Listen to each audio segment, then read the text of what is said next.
tous, mesdames, messieurs, bonsoir. Le calendrier de nos émissions se décline tout seul. Ce 5 novembre, c'est la dernière émission consacrée à la lecture des résultats issus de la dernière élection présidentielle.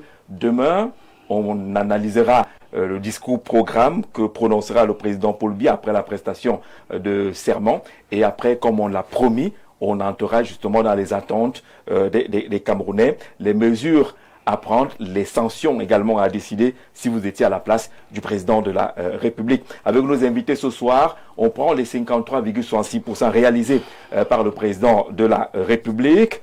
C'est le score, c'est ce qui a assuré sa victoire à cette élection présidentielle. Avec nos invités, on verra ce qui a joué en la faveur du président Paul Biya.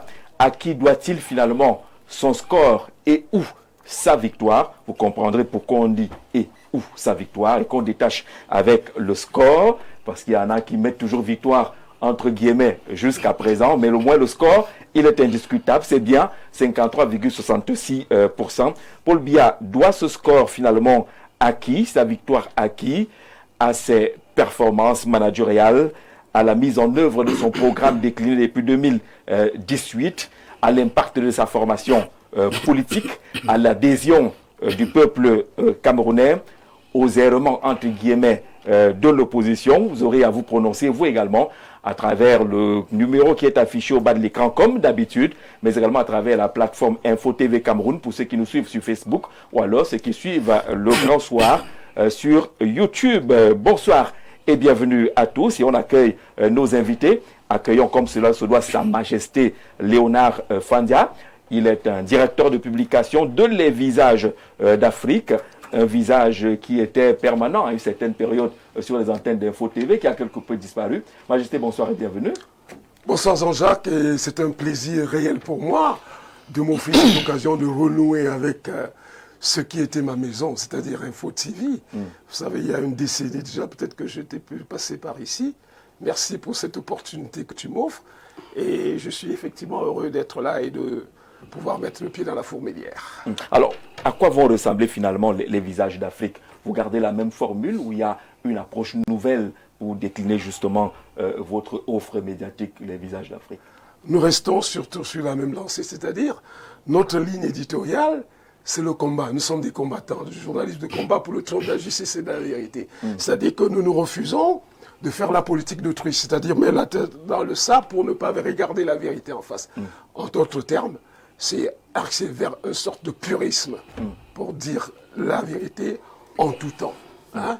Et bien évidemment, ne pas dire pour nuire, comme ne pas dire pour plaire. D'accord. Est-ce que vous avez l'impression que pendant cette élection présidentielle, il y a eu ce journalisme de combat-là? Est-ce que ça s'est manifesté quelque peu? Quel est le regard que le doyen que vous êtes à jeter sur la couverture médiatique de cette élection présidentielle? Bien évidemment, vous savez que dans le microcosme médiatique au Cameroun, il y a certes de classes, il y a la presse du pouvoir, la presse de l'opposition, et puis il y a une autre presse comme nous qui nous efforçons d'être juste au milieu, pour dire la vérité quand il le faut, qu'importe s'il s'agit du pouvoir ou de l'opposition. Voilà. Et pour les élections, évidemment, je crois que la grande majorité de la presse a essayé d'être assez professionnelle, malgré... Et d'autres ont subi la pression, les menaces du ministre de l'AT, et à un point où, vous voyez, chacun y allait de sa manière. Le ministre de l'AT a un peu ouvert les yeux, il a sorti un peu les muscles. Il a plusieurs fois menacé. Certains ont fui. Ils n'ont pas été des journalistes de combat. Certainement, oui. Merci beaucoup d'être venu sur les directeurs de publication, Sa Majesté Léonard Fandia. J'ai bien envie de poser la même question à Bernard Ouna, qui est également un vieux de la vieille dans les métiers de la communication et du journalisme. Journaliste politique. Bonsoir Bernard. Bonsoir Jean-Jacques, bonsoir à mes co-discutants déjà installés dans ce studio, bonsoir à vos nombreux téléspectateurs et merci pour cette première dans le cadre de l'émission Grand Soir sur Info TV. Et je suis très heureux parce que je dois l'avouer, c'est la première fois que vous m'invitez sur ce plateau. Mais il y a eu une invitation à laquelle je ne pouvais pas répondre parce que j'étais empêché. Voilà. Et ce soir, je vous ai dit que c'est pas faute d'avoir essayé, on a quand même essayé. Pas du tout. J'ai dit que je devais arriver. Je suis là et je suis très heureux d'ailleurs de participer à ce débat avec des figures qui comptent, qui marquent. Concernant la presse, vous demandiez... Oui. Est-ce que la couverture de cette élection présidentielle, quel est votre taux de satisfaction ou d'insatisfaction? Il y a beaucoup d'insatisfaction. Les pouvoirs publics et même les partis politiques engagés à cette élection, les 12 candidats, globalement, personne... pas grand-chose pour la presse, surtout à capitaux privés. Cette presse s'est débrouillée comme elle a pu et ça s'est fait ressentir. Mais il y avait quand même des gens qui, dans leurs différentes équipes, dans leur organisation, avaient intégré, avaient greffé certains médias audio, il y avait des équipes quand même assez bien organisées. Il y avait des équipes. Oui. J'ai vu Chiroma avait une équipe, j'ai vu Cabral avait une équipe, j'ai vu Serge Espoir Matomba avait une équipe, j'ai vu Joshua aussi avait une équipe. Et là, c'est des équipes, je dis, des médias à capitaux privés, parce que tous ces candidats, les 12 au niveau de la CRTV, qui est le média à capitaux publics. Il y a une organisation qui permet d'affecter des équipes particulière qui a fait que chaque candidat avait une équipe qui l'accompagnait du début jusqu'à la fin de la campagne électorale. Elle était prise en charge par la CRTV. Donc je souhaite que dans l'avenir, moi personnellement en tant que directeur de publication, je fais 2 publications sur la presse ignorée pendant les élections et sur une provocation de plus concernant la pitoyable aide publique à la communication privée. J'avais interpellé... Mais ce que vous dites a été magnifié, entre guillemets, lors de la rencontre que le ministre de la Communication a initiée avec les hommes de médias, où il a clairement été constaté justement que la presse n'a pas été encadrée, notamment la presse privée, dans cette élection présidentielle. Les représentants des différentes associations l'ont dit clairement, ça n'a pas été facile et on aura l'impression que la presse, à un moment donné, a boudé certains candidats, mais il n'était pas possible, sans avoir l'accompagnement de l'État, de soutenir la presse. Et la réponse du ministre de la Communication est claire. Vous la connaissez? Non. Je n'ai rien reçu. C'est voilà. pour cela que le ministre n'a rien reçu. Je n'ai rien reçu. C'est pour cela que je ne vous ai rien donné.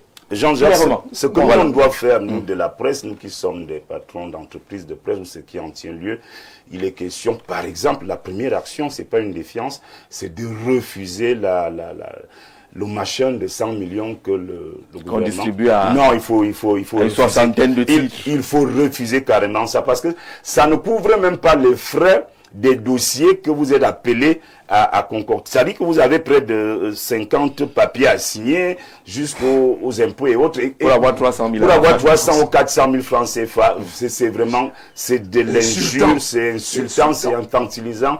Puisque les gens veulent caporaliser la presse, moi je pense que nous-mêmes de la presse, nous devons prendre nos responsabilités. Et Jean-Jacques, je vous assure que il faut, par rapport à l'élection présidentielle, il faut que dès demain, dès que le président prête serment, que les patrons de presse prennent leurs responsabilités et interpellent le nouveau président. Les patrons de presse n'ont par exemple pas été consultés. Vous savez que lorsque M. Fernand Gongo recevait tout le monde au palais, même des gens qui n'avaient pas qualité d'aller là-bas, on s'est demandé pourquoi est-ce que le Conseil national de la communication et le ministère de la communication n'ont pas pensé que le ministre d'État, secrétaire le président de la République, reçoive aussi les hommes de presse, puisque on dit, je ne sais pas à tort ou à raison, que c'est un autre pouvoir aussi, un quatrième ou je ne sais pas, un pouvoir dans les autres, à côté des autres pouvoirs. Je crois personnellement que le président de la République, en prêtant serment demain, doit ressentir le cri de détresse des hommes et femmes des médias. Les patrons d'entreprises de presse doivent interpeller le président de la République afin que nous sortions de cette aide, de cette moquerie, de cette comédie d'aide pour une subvention en bonne et due forme qui honore la presse, comme ça se passe au Maroc, 6 milliards, au Sénégal, 3 milliards, en Côte d'Ivoire, 1,5 milliard, au Gabon, 500 millions, etc. Au Cameroun, 100 millions. 100 millions. Mon Dieu, et 100 si on millions. parle d'aide, là-bas, c'est les subventions. Là-bas, c'est les subventions. D'accord. C'est ce que nous devons faire. D'accord. Alors, sur cet aspect-là, il faut dire qu'un grand patron des médias, qui a au moins 2 journaux qui paraissent régulièrement, qui a une chaîne de télé, nous a dit que par des circuits qu'on ne peut pas clairement définir, parce que ça n'a pas été matérialisé, il a reçu 2 millions de francs. 2 millions de francs CFA. Pour la campagne. Pour la campagne. Vous avez 2 journaux, vous avez une chaîne de télévision, vous êtes au quotidien en train de relayer les informations sur cette élection. On vous soupçonne même d'être proche du pouvoir. On vous soupçonne même. Voilà. Et on vous donne 2 millions de quoi acheter quelques chewing-gums. C'est pour ça que j'ai cessé d'espérer. Je ne peux pas mentir aux téléspectateurs qui nous regardent. Moi, on m'a appelé pour décharger 500 000 dans une voiture, quelque part. Dans une voiture? Oui, quelque part. C'est un manque de respect aussi. Moi, j'ai l'impression qu'on vous a juste dépanné. Non, j'avais des problèmes de quittance de Néo et autres. Donc, c'est parti là-bas. Oui, je ne pouvais pas cracher sur ça. Même pas l'imprimer. C'est l'argent de nos impôts. Oui, c'est l'argent de nos impôts. Et ces amis sont finis. C'est fini, depuis avant l'élection. Autant de temps vous avez fêté votre 58e anniversaire. Oui, 56e. 56e. Je ne pouvais pas inviter tout le monde. Vous voyez que même Franck, je ne me plains pas, mais je ne peux pas inviter tout le monde. Peut-être même les 500 000 là, on peut aussi retrouver un peu quelque part là-bas. Un peu. Merci, Jean de Dieu Evuna, vous êtes de la société civile justement. Bonsoir et bienvenue. Bonsoir Jacques, bonsoir à vos millions de téléspectateurs. C'est toujours un plaisir d'être là, de pouvoir contribuer à l'analyse projective, prospective et pouvoir apporter un plaidoyer pour entre les pouvoirs publics et le peuple profond. Il y a donc un plaidoyer qui se dessine sur ce plateau. Oui. Vous avez écouté 2 directeurs de publication. Oui. Léonard Fanja a dit que lui n'a pas même plus demandé. C'est bon. Pourtant, je suis un ancien membre de la commission des... Bernard a eu la chance qu'il a pu gérer ses quittances avec les 500 000 balles qu'on lui a donné, mais que le ministre de la Communication a déclaré qu'il n'a rien reçu pour accompagner la couverture de cette campagne, de cette présidentielle. Je crois qu'ils ont eu le résultat de leur ignorance de l'influence et du pouvoir de la presse.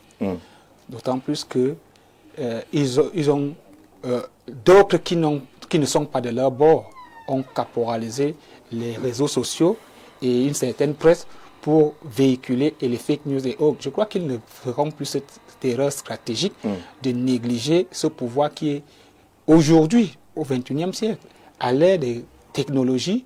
On ne peut plus négliger la presse et dire, c'est même assez, comme le grand frère le disait, c'est insultant, c'est même honteux qu'un ministre de la Communication puisse avouer que je n'ai rien reçu. Peut-être qu'il est en train de passer un message. Oui, il peut se démissionner. Hein. Il passe un message. Il ne peut pas nous défendre, nous, de la presse. Ceux qui ont organisé, porté cette élection ont oublié un pan important. Je crois qu'ils doivent tirer aujourd'hui des leçons de leur erreur.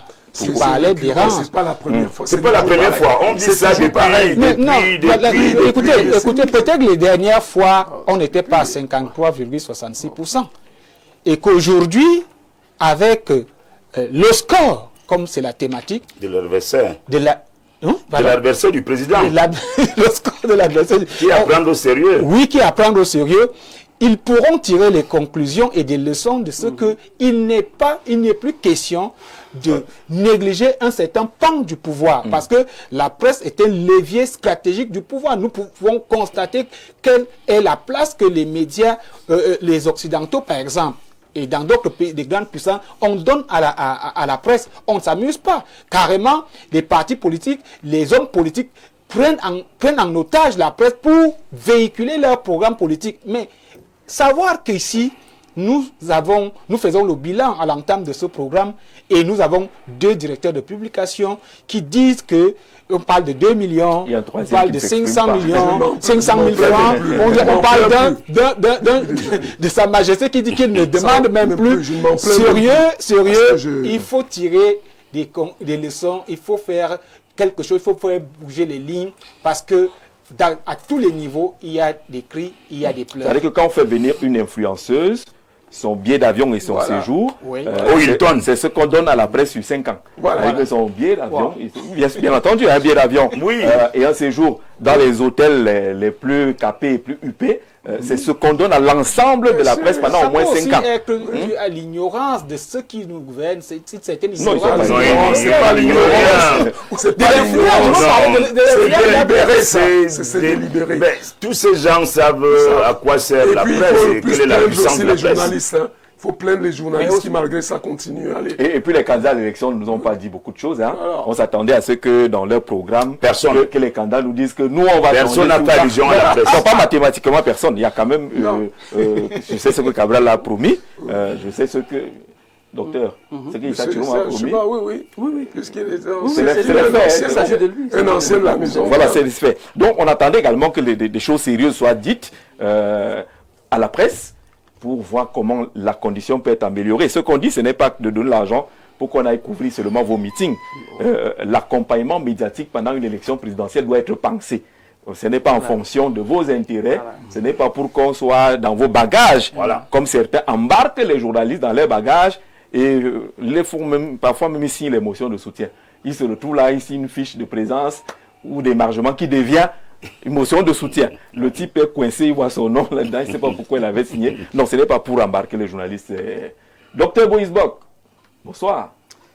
Bonsoir DG, bonsoir à mes co-discutants.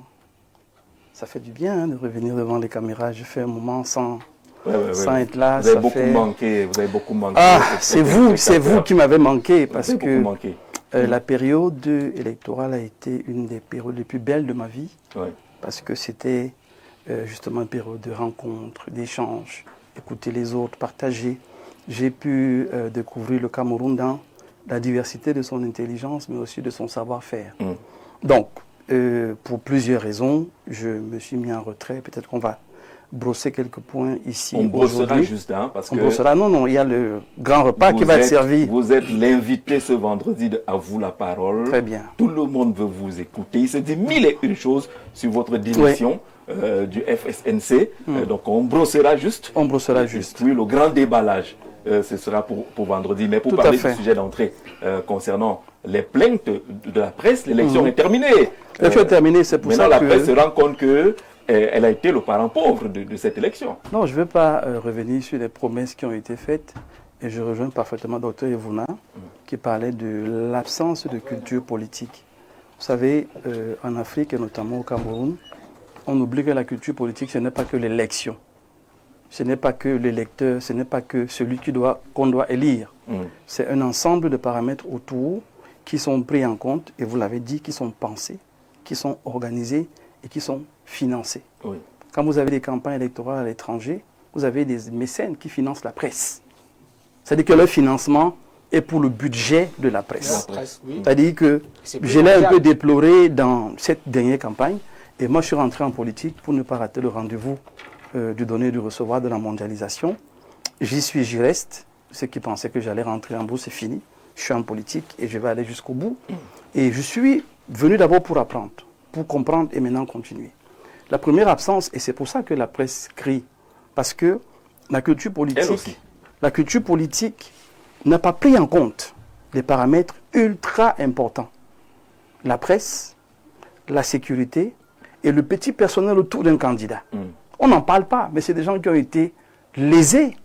Lésés parce que le candidat arrivait, on l'adoubait, on l'acclamait, les petites mains qui ont travaillé n'avaient pas le temps de recevoir les payes parce que quand il a fini de faire son discours, il rentre dans la voiture, il est parti. Si celui qui est organisé n'est pas suffisamment sérieux pour gérer tout le monde, si vous faites un sondage, vous allez trouver beaucoup de plaintes dans ce sens-là. Parce que justement, les candidats devraient rentrer dans une dynamique de campagne électorale responsable. Un budget, une organisation transparente, une gestion de fonds claire, de manière à ce que, où il y a un manquement, où il y a un vide, qu'un mécène qui vient vers vous ne se comporte pas comme on a fait au grand frère. On appelle un carrefour, on ouvre la voiture, on donne. C'est une mauvaise habitude que les hommes politiques même ont donnée à leurs mécènes. Ce qui fait que certains hommes politiques, quand on lui dit tel est arrivé, il dit tout le monde sortez, je le reçois seul. C'est une mauvaise habitude, un manque de transparence, un manque de bonne gestion des équipes. Et ça entraîne donc ce genre d'absence et de manquement. Dans un État moderne, il n'est même plus de la responsabilité du gouvernement d'accompagner la presse. Il faut faire des subventions ponctuelles. Absolument. Et moi, je l'avais présenté ici, c'est des subventions qui sont claires.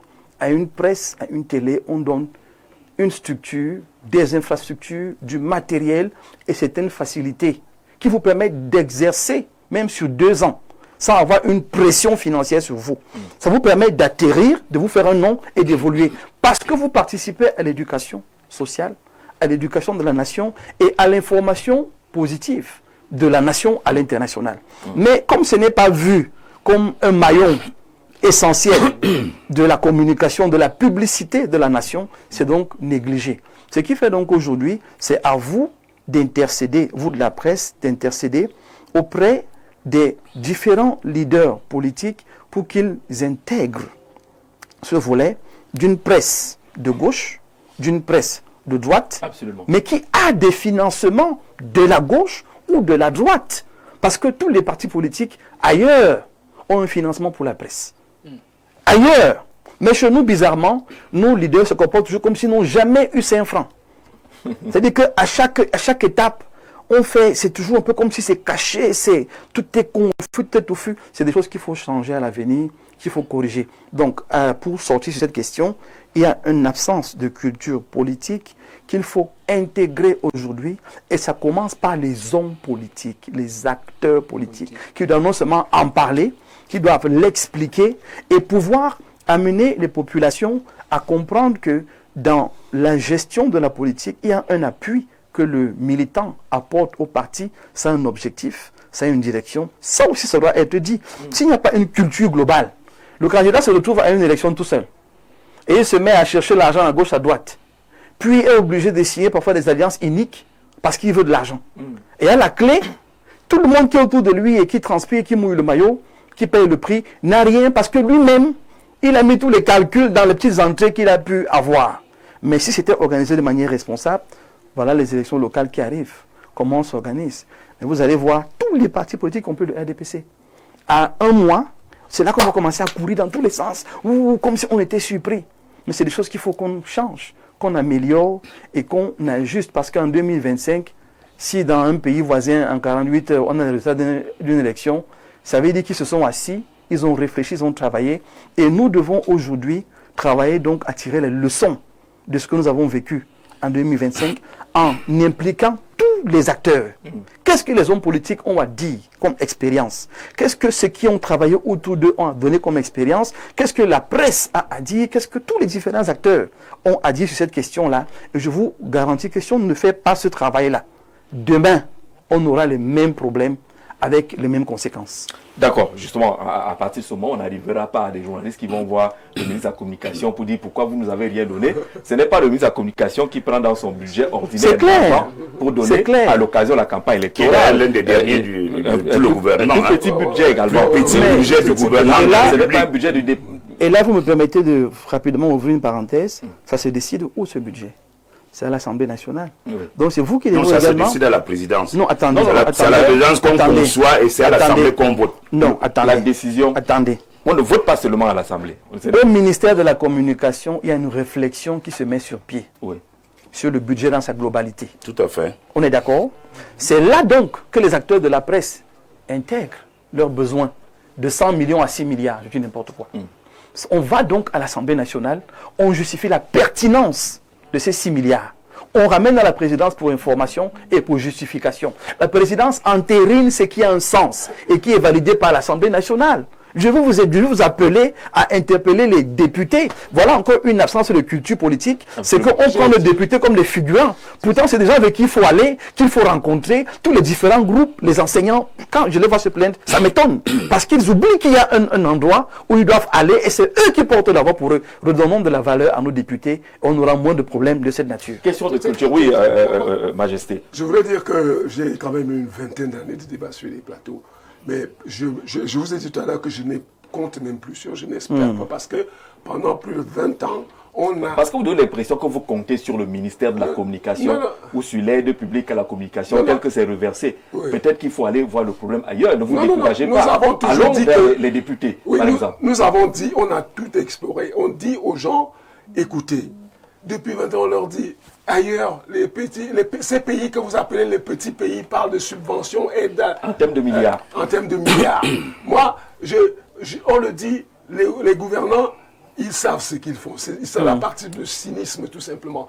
Ils savent que les gens ont besoin de cet argent. Quand on prévoit une élection, il y a un budget pour ça. Et dans ce budget, on peut bien estimer ce qu'il faudra pour la presse. Alors, ça ne se passe pas comme ça. Et on dit, non, si on budgétise ce qui revient aux partis politiques, en oubliant que l'élection, ce n'est pas seulement une affaire de partis politiques, il y a un ensemble d'acteurs qui concourent à une élection, il y a un problème. J'ai quand même été membre de la Commission nationale d'aide publique à la presse privée. Hein. Oui. Alors, j'ai moi-même... Et vous dites que vous ne partirez pas, alors que vous étiez là-bas en haut. Je leur ai dit plusieurs fois, c'est pour ça qu'à la fin, on m'a même chassé là-bas. Parce que je leur dis que non, vous ne pouvez pas imaginer le peu d'argent, on parle d'aide à la presse, alors qu'on devait parler de subventions. Et le peu qu'il y a, vous allez faire venir quelqu'un qui a un cabinet d'avocat parce qu'il a une presse en ligne, il a un site web pour qu'on lui donne de l'aide. Je m'en étais offusqué. Et je remercie, parce que chaque fois que je m'en offusquais, le ministre Issa Chiroma Bakari trouvait que c'était fondé et il fallait vraiment mettre un terme à ça. Malheureusement, il était limité. Parce que je pense que si ça dépendait de lui, on parlerait de subventions. Et c'est pourquoi dernièrement, quand j'ai vu certains journalistes qui s'alliaient au ministre des Sports pour s'attaquer à Samuel Eto'o, j'ai dit, vous êtes même comment, mais vous réfléchissez comment pour que un ministre vous emballe comme ça, vous régente, alors que vous devez réclamer, parce qu'à notre temps, on donnait même 1 200 000, 300 000, 2 millions. Maintenant, j'ai appris qu'on donne 200 000, 300 000. Je leur dis, mais vraiment, avec ça, vous soutenez ces gens? Ça ne vaut pas la peine. D'accord. Jean de Dieu, vous vouliez ajouter un mot là-dessus. Parce que ce qu'on est en train de demander, certains vont dire aujourd'hui que non, moi je me suis occupé de la presse. Ce n'est pas ça qu'on demande. Parce que ceux qui disent qu'ils se sont occupés de la presse, on voit comment ils traitent les journalistes. C'est le journaliste qui arrange la cravate du ministre qui est en meeting. C'est lui qui a géré les affaires des presse. C'est lui qui est déjà en train de gérer l'autre côté. Le doyen dit que quoi? C'est le journaliste qui va accueillir la petite du candidat. On a vu ça hier. J'insiste sur, on va peut-être parler de Céline, mais j'insiste sur l'ignorance de l'influence et du pouvoir. Vous savez, quand quelqu'un sait qu'un élément a un pouvoir, ils font exprès. Ça ne veut pas dire qu'ils ignorent. Voilà.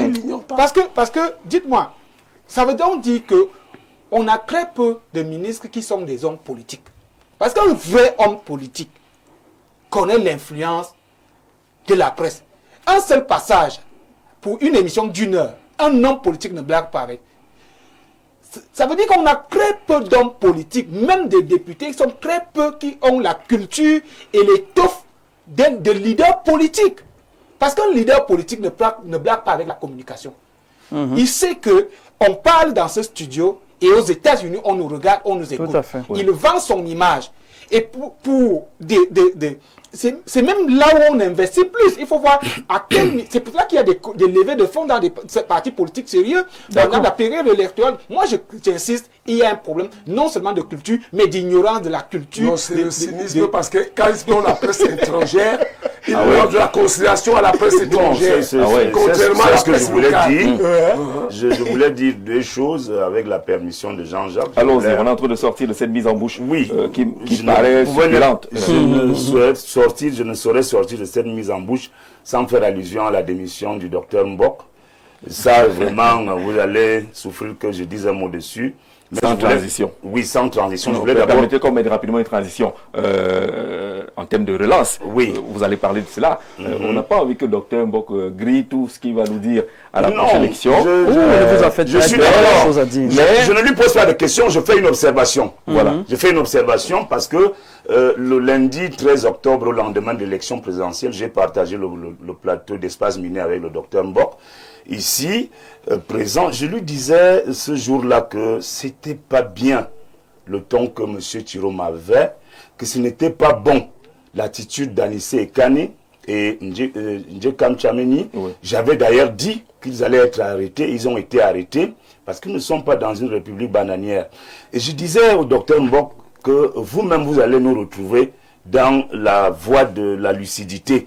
Et il n'était pas lucide. Je pense que c'était l'émotion et la passion du lendemain de l'élection. Quand il pensait que M. Chiroma avait gagné.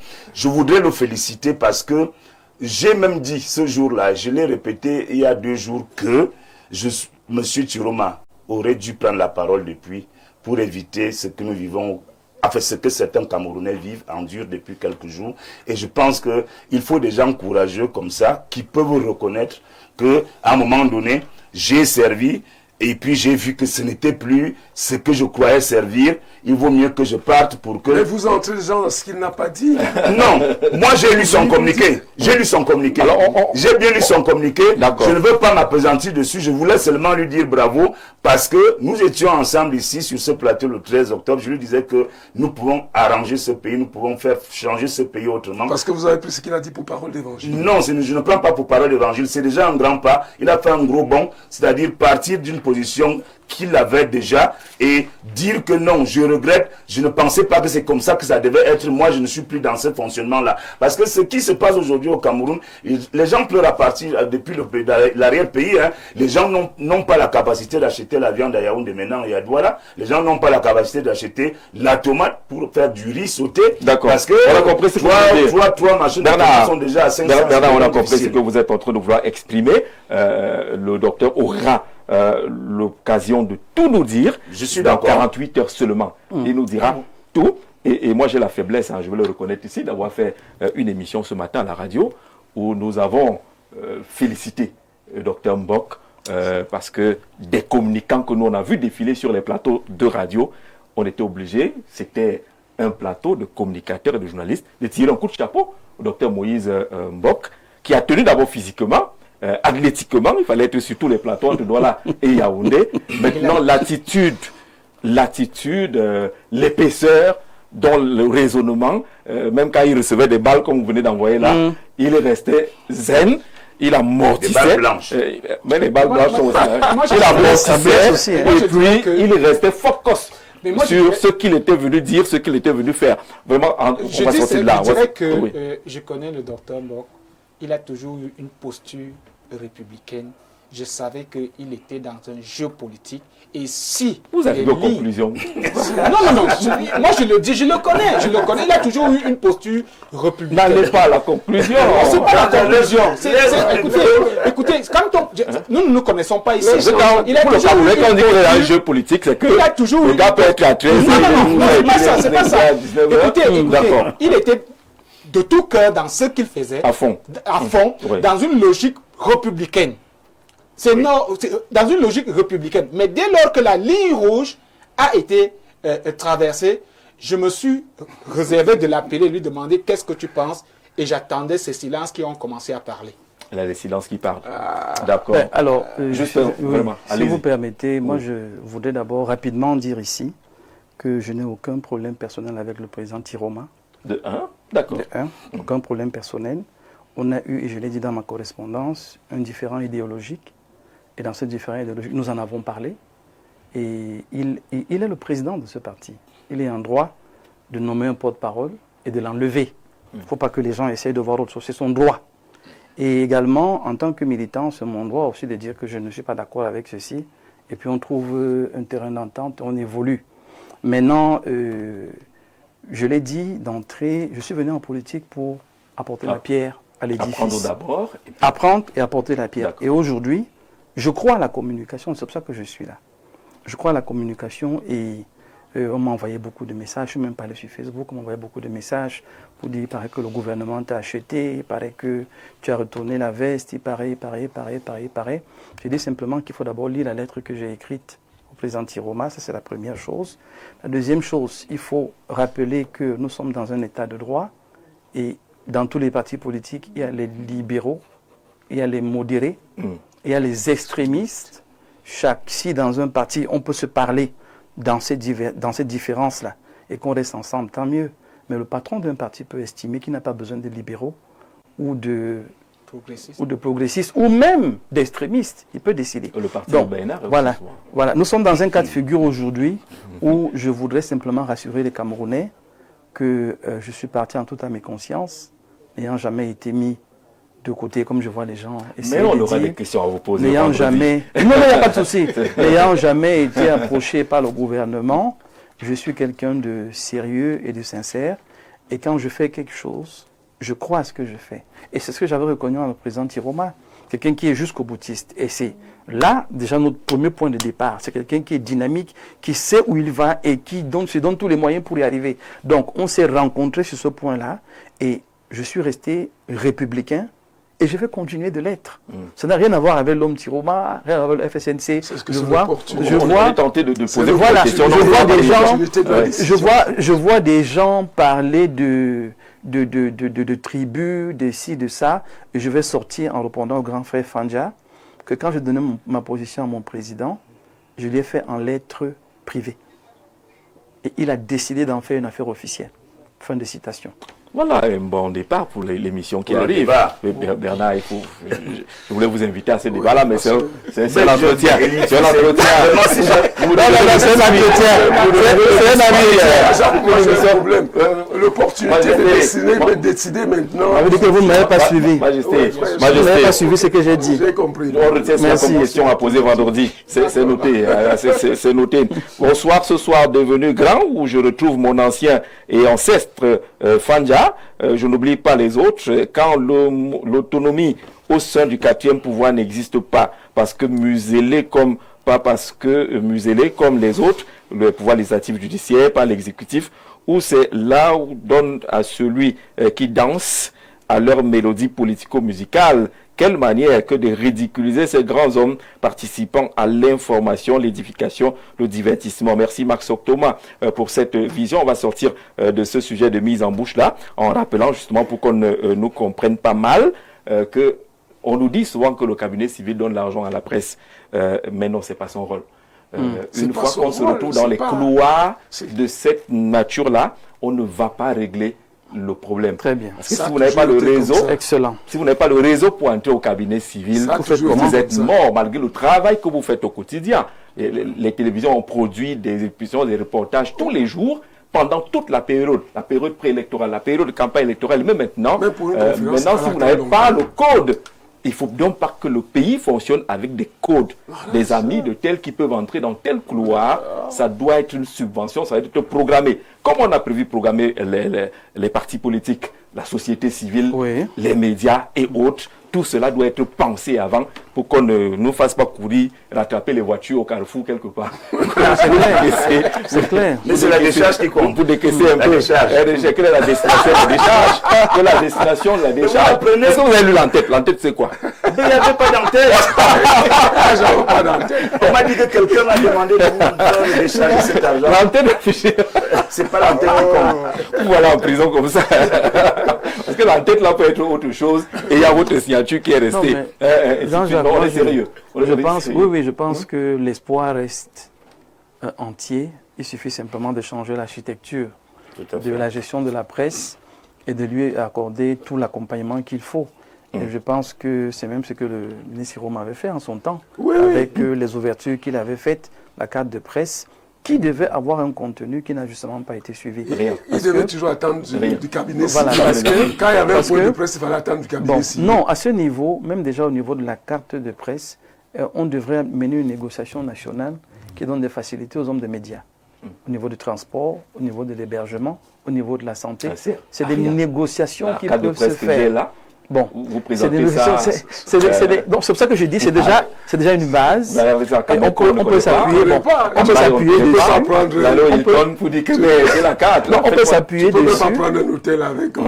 on peut s'appuyer dessus pour pouvoir justement accorder des facilités à la presse, en rappelant que les missions de la presse, une fois qu'elles sont définies, qu'elles sont expliquées et qu'elles sont orientées, chacun joue un rôle.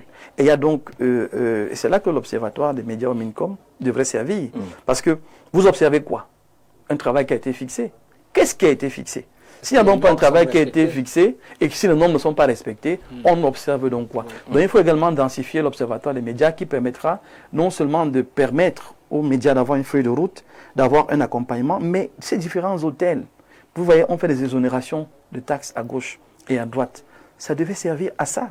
Une exonération de taxes dans un État n'est pas ex nihilo. Ça se fait sur la base d'une compensation en termes de un franc symbolique qui va dans un hôpital, un franc symbolique qui va dans une agence de voyage, qui va dans ci, qui va dans ça. Pourquoi les gens ont des voitures en Europe qui payent sur 20 ans? Parce qu'il y a un accompagnement institutionnel qui permet de le faire avec des micro-paiements jusqu'à terme. Donc c'est des réflexions qu'on peut mener ici La carte et est pouvoir... D'accord. Mais merci beaucoup, docteur. Bonsoir le plateau. Quelqu'un voulait vous titiller, mais il a très vite changé d'avis parce qu'il revient en disant bonsoir. Désolé, docteur, je ne savais pas que vous aviez démissionné du parti de Issa Tiroma. La politique dans ce pays va tuer les Camerounais parce qu'il vous demandait qu'est-ce que vous faites sur le plateau. Est-ce que les villes mortes sont finies? Vous n'êtes pas trop 24 heures. Vous faites quoi dehors? Vous faites quoi dehors? Là, il a découvert que vous avez déjà démissionné et il s'en excuse pour cela. Bonsoir tous. Je suis Bassa. Mais la traîtrise, je ne sais pas trop, vous commencez votre affaire que je n'aime pas là. Jean de Libreville, réserve ta question pour vendredi à 21h. C'est le docteur Moïse Mbok qui sera notre invité et votre invité. Vous pourrez lui poser des questions entre les Bassa, qui serait traître, qui ne serait pas traître. Là-bas, vous allez vous entendre. D'accord? Jean de Libreville au Gabon, le rendez-vous est bien pris. Docteur Mbok, quand on a été dans une organisation, on repart avec le ventre plein et la bouche fermée. Les journalistes et surtout JC vont te tirer les verres du nez. Non, c'est vendredi. C'est vendredi à Teba. Donc quoi, en matière de communication, ce n'est pas un bleu. Donc vous gênez pas. Bonsoir, le grand soir. Et un invité particulier, l'invité vedette, docteur Mbok. Une question justement au docteur. Qu'est-ce qui fait de tous les Camerounais qu'il a su convaincre avec ses belles paroles quand il démissionne alors maintenant? Christian de Mbok, on note ça pour vendredi. Que vous avez convaincu beaucoup de Camerounais avec belles paroles. Maintenant, vous démissionnez, vous les laissez avec qui? Bonsoir, Dr Mbok a toujours été calme et posé sur tous les plateaux. Je l'ai vu malmener le professeur Méon. Non, faut pas dire ça. Faut pas que mon grand frère... Il dit ce que lui l'a ressenti. Il est en train de lire. Lui l'a ressenti que vous étiez malmené. On ne le perturbe pas. Nanga Balthazar à Yaoundé. D'accord. Donc on va arrêter cette affaire-là parce que sinon, Dr Mbok va prendre notre émission en otage. Bonsoir, panel. J'adore votre émission. Je félicite Dr Moïse Mbok. Il a vu le feu. Il met l'image du feu venir. Un bon républicain, un bon exemple pour la jeunesse camerounaise.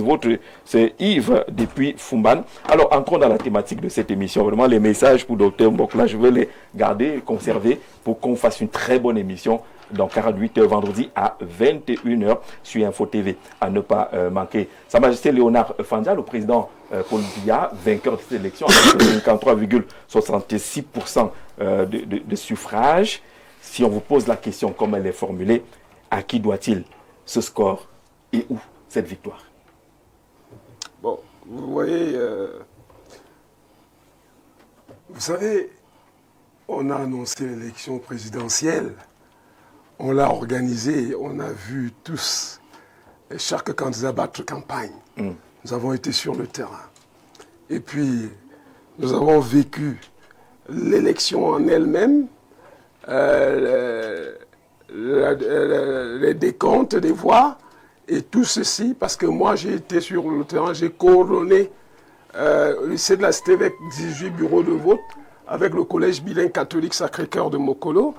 Et non seulement ça, vous voyez qu'il y a certains candidats, il y a un certain candidat comme Akere Mouna et Yodi et tout ça qui refute ce résultat. Alors donc, et moi, je sais que même vous avez, beaucoup se sont plaints ici de la gouvernance, parce que moi j'estime que la gouvernance ici était vraiment digne de République bananière. C'est pour ça que tout le monde appelait à une nouvelle gouvernance. Et maintenant, on a procédé aux élections.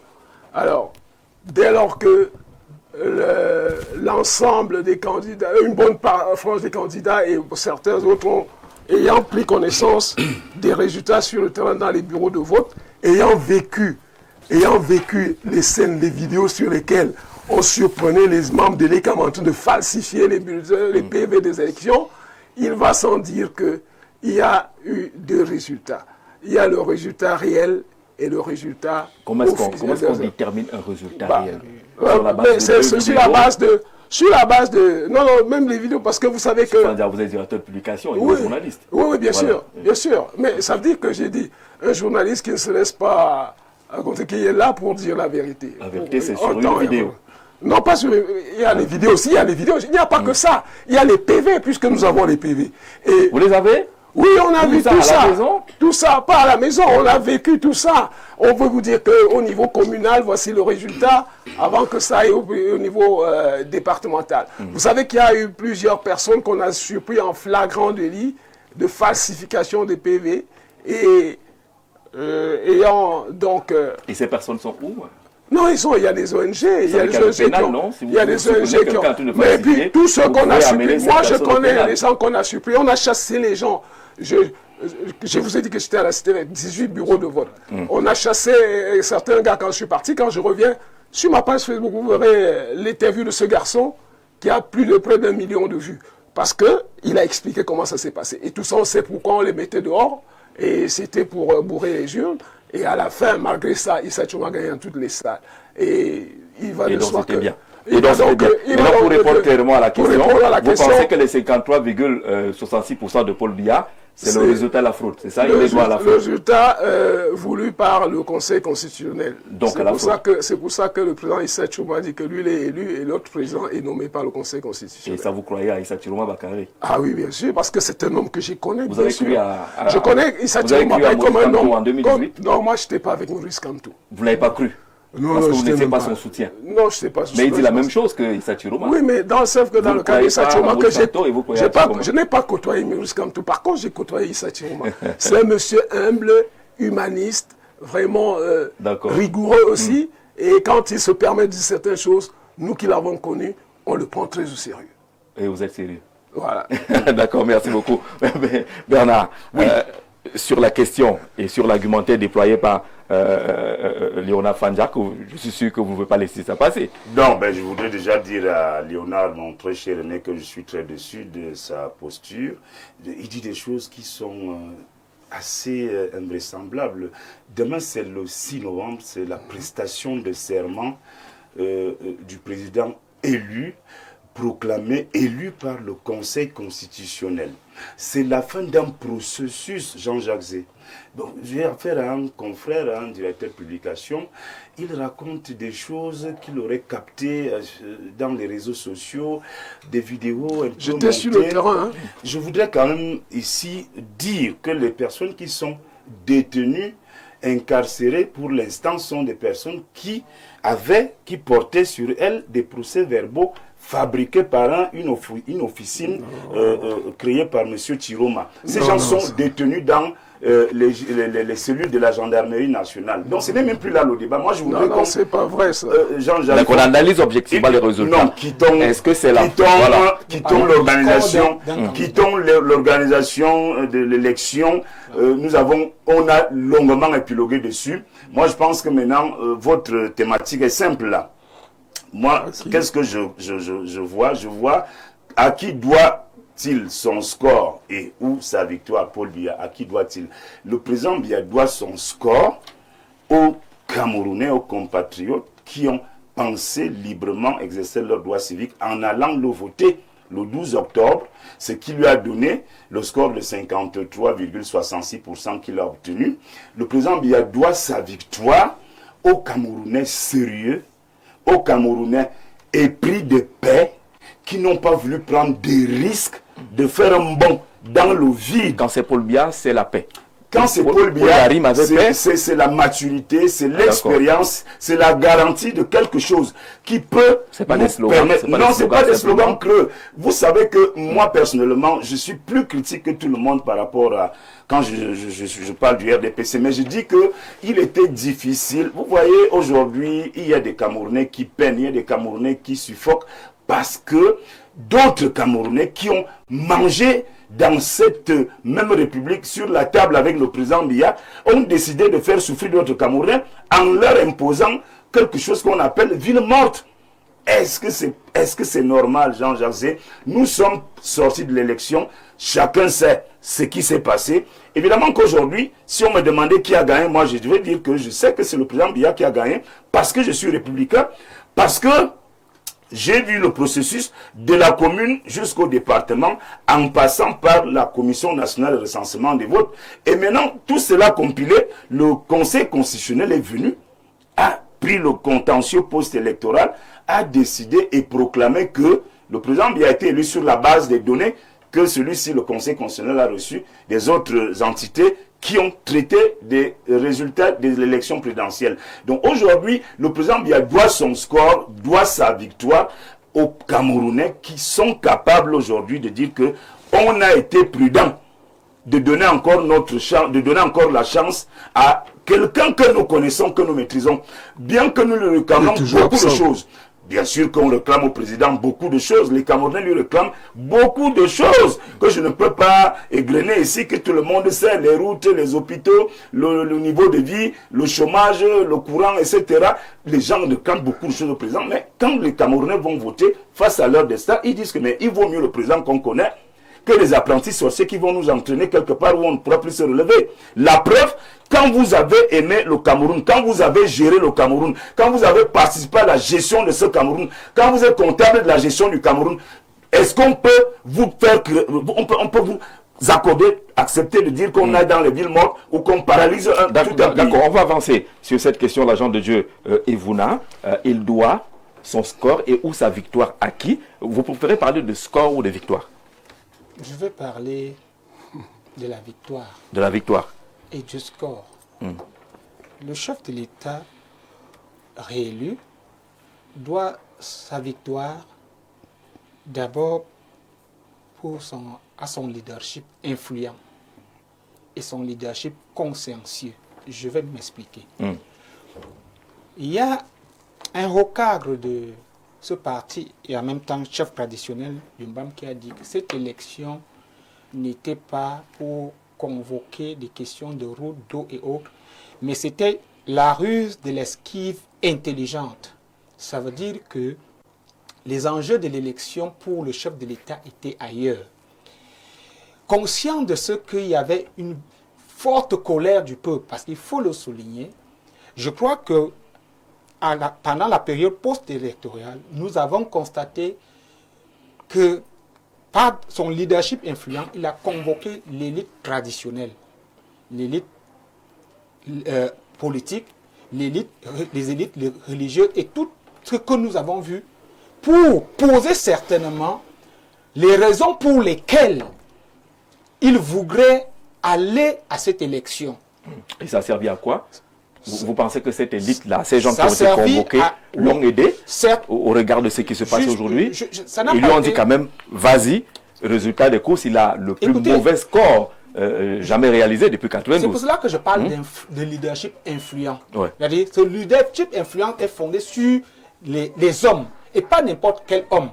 Les hommes qui incarnent aussi un certain leadership. Vous allez constater qu'un chef traditionnel incarne un leadership. Un chef religieux incarne un leadership. Donc, sur le papier? Non, pas sur le papier. Vous avez que le chef aujourd'hui. Moi, je voulais dire le chef aujourd'hui. 80% des élites, au moins du RDP, sont échoués. Voilà. Non, je ne parle pas du RDP. Justement, je n'ai pas parlé. Ces élites ont été consultées. La plupart des élites. Soit sur la casquette de tel.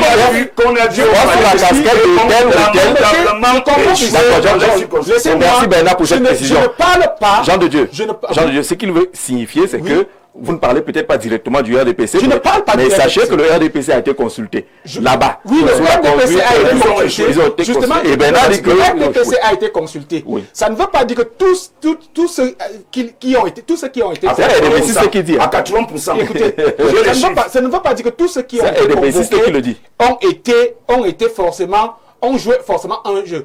Moi, je m'appuie beaucoup plus sur les autorités traditionnelles. Parce que le pouvoir n'est pas qu'une question de vote. C'est d'abord une question métaphysique, une question spirituelle.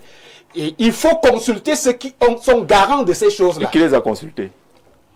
Le chef de l'État. Je ne crois pas qu'on puisse entrer à la présidence. Et maintenant, conscient de ce qui a... Est-ce que le chef traditionnel envoie son colis à quelqu'un à travers l'autre? Arrive à ce niveau-là. Et maintenant, conscient de ce qu'il y a quand même une colère, il y avait une colère latente. Oui. Il fallait aller vers ceux qui incarnent ce leadership. Premier point. Deuxième point. Je dis deuxième point, conscient, le leadership consciencieux. Il a fait un discours de vérité, une seule sortie, un discours de vérité et de mea culpa à Marois, qui a eu un écho pour ma part. Et aller à son avantage. Parce qu'il faut considérer que le peuple était décidé. Je crois qu'il a pris conscience, le peuple était décidé à faire un vote sanction. Il ne fallait pas aller comme d'habitude. Donc les consultés là n'ont pas aidé. Peut-être, il fallait que se rende compte que le peuple est en train de vouloir le sanctionner. Justement, je crois que la méthode était d'aller à la base au travers de ceux qui incarnent un certain leadership. Une autre chose que je pourrais dire, c'est l'abstention. il doit aussi sa victoire et son score à l'abstention. Parce que sur 8 millions d'électeurs, nous avons sensiblement la moitié pratiquement qui ont voté et une autre moitié qui s'est abstenue. Je crois, en rassemblant tous ces éléments, parce que je ne dirais pas que peut-être le cher René, il a plus d'indicateurs au niveau du RDPC. Moi, j'exclus le RDPC sur le score, sur la victoire. Le RDPC n'a rien fait. Disons-le clairement. Ils ont échoué la communication. Aujourd'hui, non, il ne peut pas. Il y a le leadership, c'est-à-dire le peuple camerounais qui respecte encore son leader, qui se dit on peut lui faire encore confiance, qui se dit on peut encore laisser, s'il nous dit qu'il a encore des choses à achever, pas à nous montrer, mais un certain agenda. Monsieur Fanjad, Sa Majesté, nous ne sommes pas ici pour faire le bilan. C'est une question qui ne... Mais le bilan compte, non? Lorsqu'on est au pouvoir, je n'ai pas convoqué le bilan. On fait un bilan. Je n'ai pas convoqué. Justement, je n'ai pas convoqué. J'ai une situation. Sa Majesté... ça veut dire que s'il n'y avait que son bilan, il ne passerait pas. La colère du peuple était... d'accord. Mais dites-le clairement. C'est pour cela que je dis que la rue... Quelqu'un a dit la rue... Cette élection était quoi? La ruse de l'esquive intelligente. C'est-à-dire quoi? Les enjeux étaient ailleurs. Sûrement, le chef de l'État a un autre agenda qui porte selon sa vision. Mais si ce n'était qu'au niveau des attentes du peuple, ces dernières années, le peuple, la colère est montée. Et je crois que la stratégie, il a joué avec son leadership influent, son leadership consciencieux, son leadership charismatique de la personne qu'il incarne. Non pas donc là, c'est la victoire de Paul Biya. On le saurait attribuer au parti ou à ses alliés. Oui, ou à ses alliés, puisqu'il était aussi conscient qu'à l'intérieur de sa gouvernance, il y a des trahisons, il y a des crises, il y a même, comme cela s'est révélé, et même d'autres qui sont encore tapis dans l'ombre, ils n'étaient pas ignorants. Je crois que c'est la raison pour laquelle il a joué sur son charisme, son leadership, qu'il incarne. Il a joué tant où Ben non, écoutez, on va avancer. Non, on va avancer. C'est pas Fernand qui pose des questions. On avance. C'est tout. Du leader. Qui est du RDPC. Un leader peut jouer par relais, cher aîné. Un leader par procuration. Non, pas par procuration. Je refuse cette terminologie. Par relais. Vous pouvez, par délégation, vous pouvez, si je suis votre employé, vous pouvez me faire confiance si je suis votre collaborateur et déléguer une certaine charge que je pourrais... Vous dites aujourd'hui à Issa Chiroma qu'il est un mauvais leader parce qu'on ne le voit pas sur le terrain. Et vous dites qu'il est un bon leader parce qu'il peut moi je dis pas que... Moi j'ai vu le président Issa sur le terrain, je ne dis pas qu'il est un mauvais leader. Bonsoir Jean-Jacques et à ton panel. J'aimerais dire un bonsoir chaleureux à Bernard Ouona. C'est un monsieur que j'apprécie beaucoup. Il est juste intelligent et très courtois. C'est d'ailleurs le seul militant qui justifie le slogan de son parti, à savoir grandeur et espérance. C'est l'enfant de la nation qui vous salue. Vous êtes un militant quand même atypique. Vous demandez que où est le leader lui-même. Jean-Jacques et à ton panel. Jean-Jacques l'a dit. C'est ça, fait preuve de lucidité. Vous êtes un progressiste alors dans le parti. Bonsoir tout le panel. Nous ne voulons plus d'un Cameroun 2 poids 2 mesures. On n'entre pas dans l'affaire des PV. Docteur Moïse Mbop, la question elle est posée. Paul Biya a gagné. Il doit cette victoire ou son score finalement à qui? Écoutez, la réserve oblige. Je sors fraîchement du parti qui réclame, lui, avoir gagné. Donc je ne peux pas aller dans cette affirmation et parler de victoire ou de score. Moi, j'aimerais aborder la question sous un tout autre angle par rapport à l'homme politique que je suis, également acteur de la société civile. En fait, le Cameroun aujourd'hui fait face à des réalités qu'on a l'impression que le leadership ne comprend pas, que les hommes politiques ne comprennent pas, et la jeunesse est comme laissée en suspens. Laissée en suspens parce que quand le DP rappelle qu'on attend beaucoup de Paul Biya, moi j'ai envie de dire non. On attend beaucoup des hommes qu'il nomme sur le terrain. Et quand ils ne font pas ce qu'il y a lieu de faire, tout ce qu'on attend de lui, c'est qu'il les change. C'est tout. Et c'est ce qui a le plus manqué ces derniers temps. C'est ce qui a le plus manqué. Qui est là, de manière très simple, Il n'y a pas de conseil ministériel. de manière très simple, on n'attend pas grand-chose de Paul Biya. On attend qu'il soit le leader qui dit, on va dans cette direction, voilà le cap, voilà où on va, et je me dote des hommes qui peuvent nous amener là-bas. Voilà. Il n'y a pas de vision nationale. C'est Il y a merveilleux. des visions de rien du tout en termes de développement, en termes d'efforts par rapport à la jeunesse. On va vous sortir tous les programmes qu'il y a, mais est-ce que ça cadre avec les besoins de la jeunesse? C'est pour ça que je dis qu'on a une gouvernance qui n'est pas en train de prêter l'oreille. J'espère que ça va être fait cette fois-ci. Prêter l'oreille à la jeunesse qui a des problèmes réels, qui a des défis réels, qui ne voit pas de débouchés à l'intérieur et qui croit que c'est l'extérieur qui est la solution. Et vous savez qu'une idée qu'on a vendue et qui est assise en quelqu'un lui donne la dynamique de pouvoir poursuivre cette idée. D'où l'épargne, le désert, la mer et la confusion pour la plupart. Donc c'est un problème de gouvernance qu'il faut traiter. Et quand on demande au chef de l'État de remanier, ce n'est pas une fantaisie. Ce n'est même pas une récompense de ceux qui auraient mieux travaillé que les autres. C'est par rapport à une vision. Si on n'a pas de vision, pour que le jeune se sente camerounais partout, pour que la femme se sente protégée, pour qu'il y ait plus de féminicides, pour que la sécurité soit une affaire de tous, pour que je sois habillé comme qui, pour que ceux-là se sentent chez eux Totalement partout. Il faut qu'il y ait une concertation nationale et on insiste là-dessus, mais on a l'impression que le gouvernement ne comprend pas ça. Maintenant que lui n'a pas compris ça, et que ceux-mêmes qui sont aux affaires ne comprennent même pas les raisons pour lesquelles ils sont là, parce qu'ils sont nommés pour être au service des populations et non être les chefs et les patrons. Là encore, il y a une incompréhension au niveau de la responsabilité sociale des uns et des autres. On descend plus loin. On a une jeunesse qui est larguée, qui est perdue et qui se cherche. Elle cherche des modèles, elle cherche des repères, elle cherche vers qui aller. Et c'est donc là que je jette au cœur à vous assurer l'abstention. Parce qu'une jeunesse qui ne sait pas où on va, qui n'a pas de repère, dit je ne vais pas voter, ça ne sert à rien. Une autre jeunesse qui est mal informée, se met à se dire, c'est lui-là qui a démissionné hier et qui est déjà opposant aujourd'hui. Vous n'êtes pas sûr que c'est une affaire encore du régime, parce que Cameroun, on soupçonne tout le monde. Et tout le monde soupçonne tout le monde. Les messages que j'ai vous concernant. Bon, voilà. Soupçonner. Donc, tout le monde... Non, c'est tout le monde camerounais. Vous savez, Jean-Jacques, quand vous rentrez en politique, le président Tiroma me disait souvent, en politique, 1 plus 1 ne font pas 2. Je ne l'ai jamais oublié. C'est-à-dire qu'on peut avoir un différend aujourd'hui, demain pour un intérêt politique on se remet. On peut avoir un problème aujourd'hui, demain pour un intérêt lambda on se remet. Pas les mots comme un traître. Non, On est dans la politique. Vous savez, les gens qui parlent encore avec les émotions, ce n'est qu'un signe qu'ils ont besoin de grandir encore. Ouais. On ne les juge pas, on les comprend. C'est avec beaucoup d'émotions qu'on dit, oh le tribalisme, oh le machin.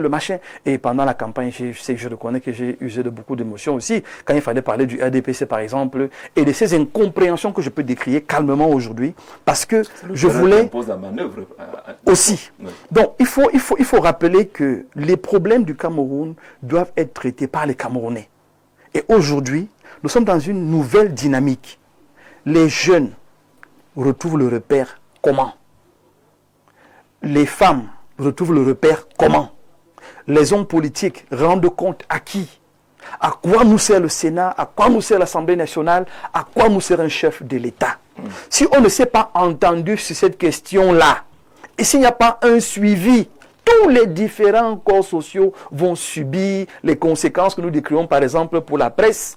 On peut dire autant pour les enseignants, pour les médecins, pour tous les sportifs. Tous les corps sociaux souffrent tout simplement de l'absence de vision. Et quand il n'y a pas de vision, il n'y a pas de leadership. Et quand il n'y a pas de leadership, il n'y a pas une motivation individuelle et collective qu'on peut créer pour aller dans un sens. Aujourd'hui, la question est donc sur la table.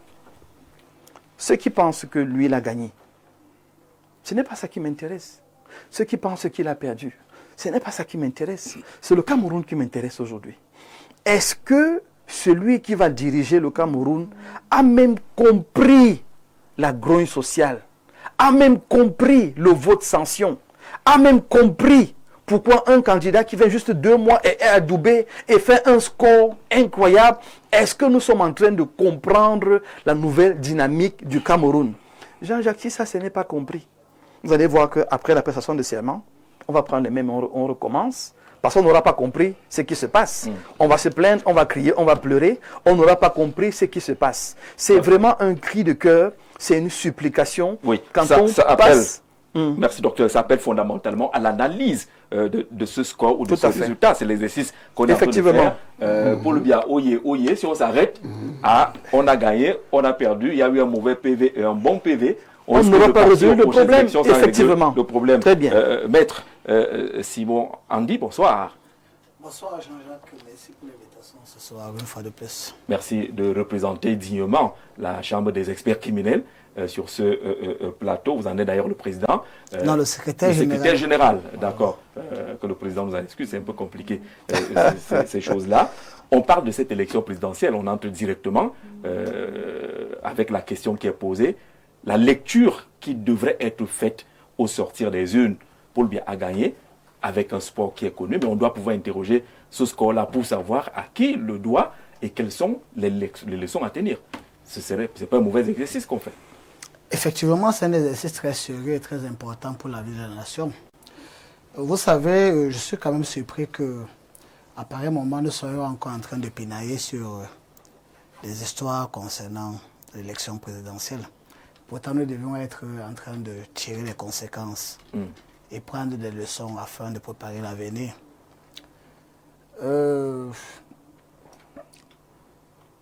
Pour être un peu plus sérieux sur la question, nous devons comprendre que cette élection, la phase électorale est passée. D'accord. Tout ce qu'on peut raconter concernant les PV, concernant le mode de scrutin, concernant la façon dont les résultats ont été proclamés, c'est passé.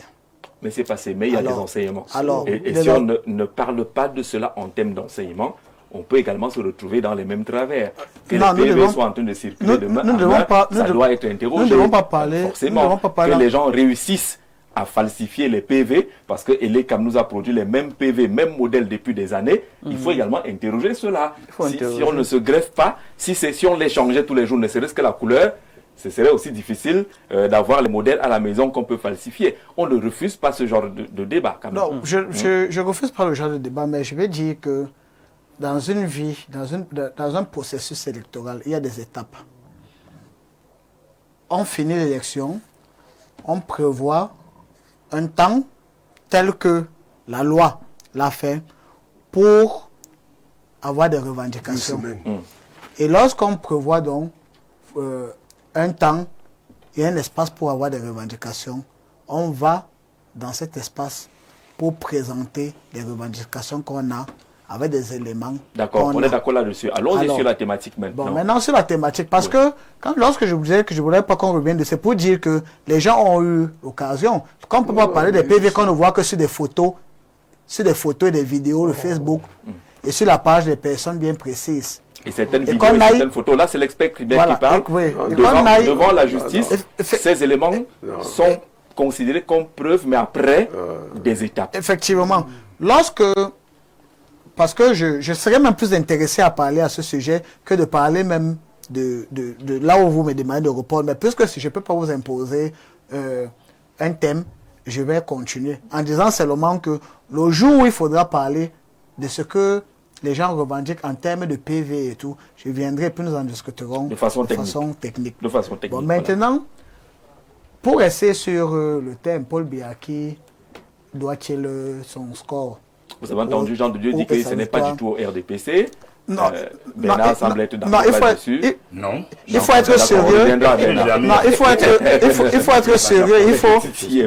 Il faut avoir l'honnêteté intellectuelle de dire que aucun président de la République ne peut gagner une élection en disant qu'il n'a que les voix de son parti politique. Il y a des partis politiques qui sont des sympathisants. Il y en a même qui sont même pas des sympathisants, mais qui n'appartiennent pas. Mais des alliés. Le poids, c'est quoi? Le poids, c'est quoi? Le RDPC revendique à lui seul 4 millions au moins de militants ou sympathisants. On parle de 6 millions. Le président gagne avec 2,5 millions. Je vais vous dire. Oui. Je vais vous dire. Vous savez, dans une vie, on grandit, on est fort, on vieillit, on meurt. C'est pas l'église ici. Non, dans la vie, je parle pas de la messe, c'est une réalité de la vie. Mais vous n'avez pas l'âge que vous avez aujourd'hui, même l'année passée. C'est pour dire quoi? Pour vous dire que Si on dit, on se fixe sur le score de cette année pour dire qu'on perd, c'est normal, au fur et à mesure que le temps passe, on perd même en crédibilité, en force et en tout. C'est normal. C'est normal. C'est quelque chose de naturel. Il faut être refusé. Oui, il faut être très malhonnête intellectuellement pour refuser de croire qu'après avoir fait 20 ans, 30 ans sur la même place, on ne peut pas perdre quelques... Est-ce qu'on parle quand même de 71% à 50%? Un peu de force. D'accord. Bon, maintenant, la réalité, c'est quoi? C'est que moi, j'aime souvent poser la question aux gens qui revendiquent la victoire de part et d'autre. Quelles sont les statistiques que nous avons sur l'abstention et les électeurs? Parce que vous allez voir que, comme on vous dit, je ne suis pas allé voter parce que je ne voulais pas que tel gagne. Or, il aurait pu aller donner sa voix à tel autre et revendiquer un exercice simple. Il est arrivé quelquefois que, en ma qualité de secrétaire général de la Chambre d'experts criminels du Cameroun, me retrouver au centre, par exemple, des procédures d'arrestation des personnes en train de faire des troubles. Et lorsque on va demander à un citoyen, je vais vous raconter pour parler. Mardi après l'élection. Oui. L'élection était dimanche. Mardi après l'élection, je suis tombé sur une arrestation dans laquelle il y avait 20 jeunes. Après avoir décliné mon identité aux officiers de police, aux forces de maintien de l'ordre qui étaient sur, je dis bon, ok, faisons un jeu simple. C'est des citoyens, on veut la paix, on ne veut pas de problème. Demandez-leur ce qu'ils revendiquent. Il y a un là qui a dit, on veut nous voler nos voix. Il dit d'accord. C'est normal que celui qui a donné sa voix la revendique. Alors, vous avez que là, les gens ont donné leurs âges. Ils dit ok, que ceux qui ont voté se mettent de côté. Ils étaient 15, il n'y avait que 3 qui avaient voté. Comment aller revendiquer une voix que vous n'avez pas donnée? Comment aller revendiquer quelque chose que vous n'avez pas donné? Alors, avec toute cette abstention, Jean de Dieu l'a dit tout à l'heure, ça a profité au président Biya. Oui, parce que 44 millions de Camerounais. Ne nous cachons pas quelque chose. Oui. Ne nous cachons pas. Parce qu'en réalité, il y a, chez les Bantous, on dit quand on couvre sa peau, quand on ouvre, ça sèche. Oui. N'est-ce pas? Ne nous cachons pas la réalité que le fait que M. Maurice Kamto n'ait pas participé aux élections présidentielles a provoqué, a créé un grand mouvement d'abstention. Parce que, à dire seulement, on entendait les gens dire, vous avez enlevé le président, on va pas aller voter. Alors, ça a servi les intérêts du candidat Paul Biya. Dans ceux-là, on dit, il vaut mieux, d'autres ont dit, il vaut mieux un démon qu'on connaît déjà. Que, même pour ceux qui parlent pour Issa Chiroma, moi je suis surpris lorsqu'on vous dit que Issa Chiroma est un candidat qui est venu à 2 mois. Non, ce n'est pas ça. Issa Chiroma n'est pas un politicien de 2 mois. Issa Chiroma est un vieux politicien. S'il n'était pas important, on ne l'aurait jamais. Son parti ne serait jamais allié au RDPC. Vous comprenez? C'est parce que le RDPC l'a pris au sérieux qu'on l'a rappelé pour faire une alliance avec lui. Donc on ne peut pas le prendre comme un candidat qui est venu il y a 2 mois. Et maintenant, je vais vous dire quelque chose. Le RDPC a aussi commis au départ. Non, ce n'est pas l'erreur. Maurice Kamto n'étant plus candidat, on s'est dit, bon, tout va être facile. Non, il y a eu une escroquerie. Je vais vous dire, il y a eu une escroquerie politique. L'escroquerie politique se trouve à quel niveau? Ceux qui... Issa Chiroma a fait une escroquerie politique. C'est-à-dire qu'il a déterminé fallacieusement les partisans. Les partisans et les amis du MRC en leur disant, moi j'étais dans le bateau dans lequel, le bateau que vous critiquez à l'époque, hein? Moi je sors, c'est ça l'escroquerie, en déterminant fallacieusement, en leur miroitant, en leur disant, je ne suis plus avec ceux contre qui vous étiez. Je suis avec vous et je vous demande pardon. Vous avez dit que Issa Chiroma, c'est une bête politique. Alors, c'est ça. C'est une analyse à ne pas... Bon, ça me rejoint, non? Pour dire que ceux qui disent que non, comme un candidat qui est venu à 3 mois, 4 mois, c'est ceux qui n'ont pas fait cette analyse. Pour vous dire donc que... Et maintenant, ceux qui semblent défendre sa cause, M. Issa Chiroma deviendra encore lui-même victime de son escroquerie parce que ceux qui défendent sa cause aujourd'hui sont les lanceurs d'alerte et tout ce qu'ils font là, sont les partisans de M. Maurice Kamto, du professeur Maurice Kamto. Pas seulement. Et lorsqu'il reviendra, on n'est pas sur cette analyse. On va revenir à toi tout à l'heure. On n'est pas sur cette analyse pour dire que les lanceurs d'alerte ne sont pas seulement.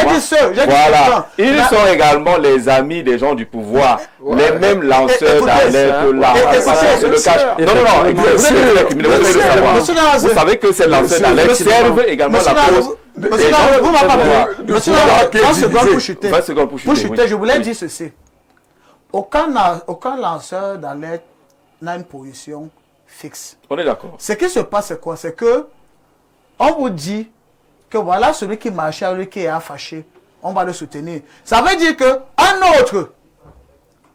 autre membre du gouvernement à la place de Issa Chiroma, la seule raison du soutien d'Issa Chiroma, c'est un membre du gouvernement qui a lavé les élections. C'est la seule raison, il n'y a rien d'autre. D'accord. Et là, un autre aurait eu... Et là, Léonard ne sera pas d'accord avec toi. Bonsoir. Le PRC est pris en otage, la présidente de la République, avec cette équipe. Il ne peut rien pour dire que le président est l'otage des gens de la présidence de la République. Bonsoir. Jean-Jacques, à votre panel, le docteur en tenue traditionnelle doit accepter d'entrer dans le nouveau gouvernement. Il a tout le mérite. Ce monsieur est excellent dans son analyse.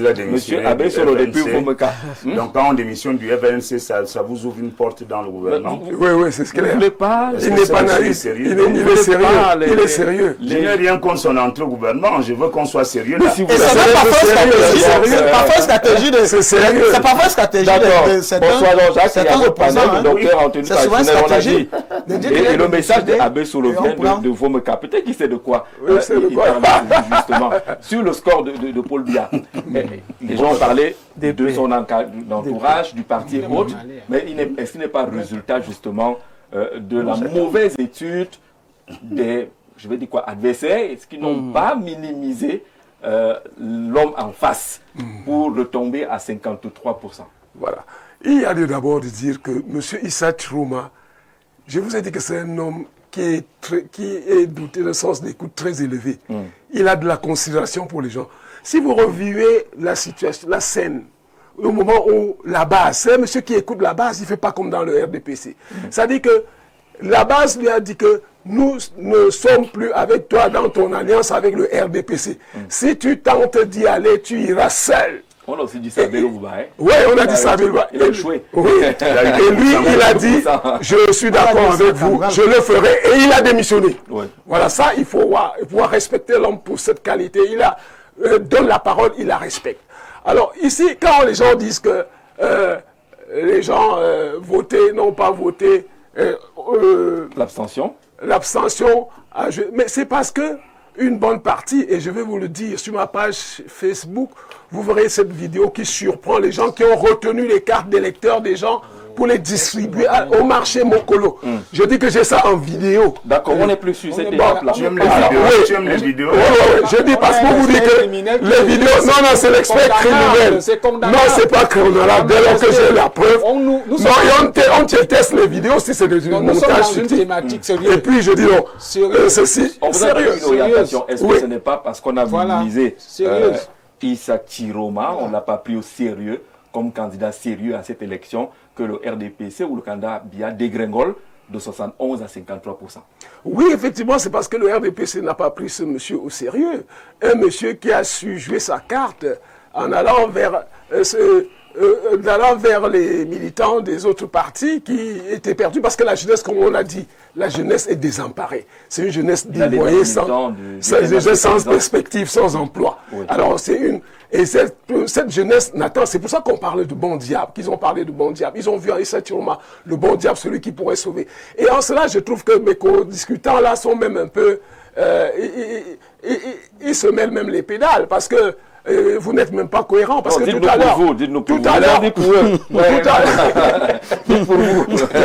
Bon, alors, pour moi, je vais dire que ces élections, ces résultats sont le fruit de la falsification des PV par les membres de l'ECAM et de par le palais. C'est le score qui permet qu'il soit là.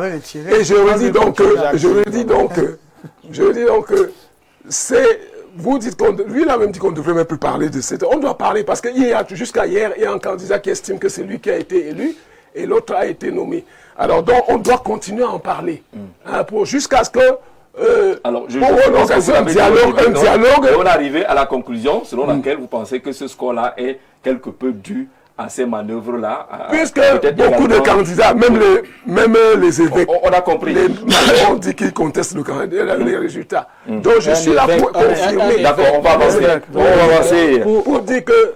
Oui, pour dire que... 30 secondes. Oui, pour dire que... Vraiment, on n'a pas encore parlé. Hein. Oui, pour dire que ce résultat, cette abstention, le président a juste profité de cette organisation, le texte qui encadre l'élection au Cameroun, avec le code électoral qu'on a appelé à la réforme depuis qui n'a pas eu lieu, parce que qui a fait de ce pays un pays villageois où on fait des élections en un tour pendant que les autres font en 2 tours.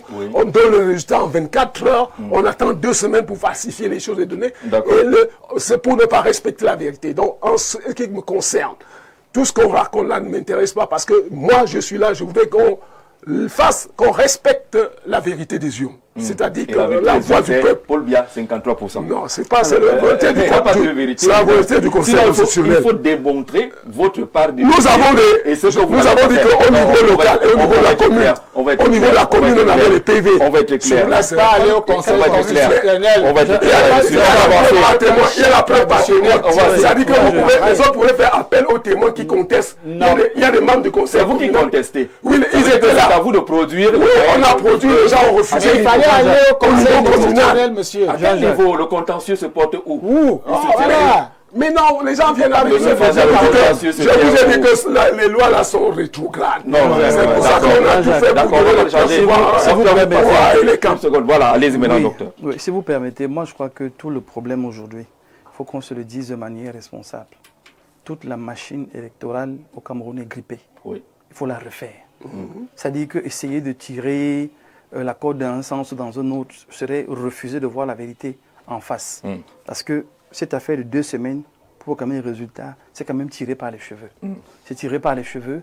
Et aujourd'hui, on a un problème de PV parce qu'il y a tellement de fantasmes et de supputations et de choses dites et non dites. Finalement, on ne s'en sort pas.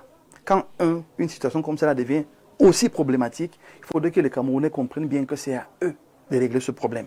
Une fois donc que ce système électoral... Pour régler ce problème, il faut également dire aux Camerounais que ce n'est pas sur le plateau télé. Comment Premièrement, très bien, et je sors par là. Et je sors par là. Pour régler ce problème, ça commence par les lois. Il faut une refonte totale de l'ECAN. Et pour refondre... Et là, ça doit passer par l'Assemblée nationale. Et c'est pour ça donc que pour moi, et je vais définitivement sortir sur la question, je continue de dire aux gens, que rien n'est perdu au Cameroun parce que les élections locales arrivent. Alors merci. Et c'est là-bas qu'on doit aller pour faire la différence. Et ça, c'est mon leitmotiv. Parce que il y a 47% des Camerounais, hormis l'abstention, qui ont dit non à Paul Biya. Très bien. Si on capitalise cela, les 47%, plus une bonne partie de l'abstention, et on peut aller au régional et au local. Le problème profondément et définitivement. Parce que je suis de ceux qui pensent qu'on ne fait pas les lois dans la rue, on ne fait pas les lois en cassant ou en brûlant, on fait les lois à l'Assemblée nationale. Et on a la puissance aujourd'hui de changer les choses.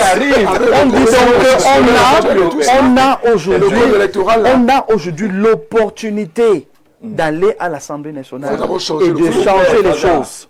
Et c'est étant là-bas que jusqu'au code électoral, ça va être changé. C'est toute une machine.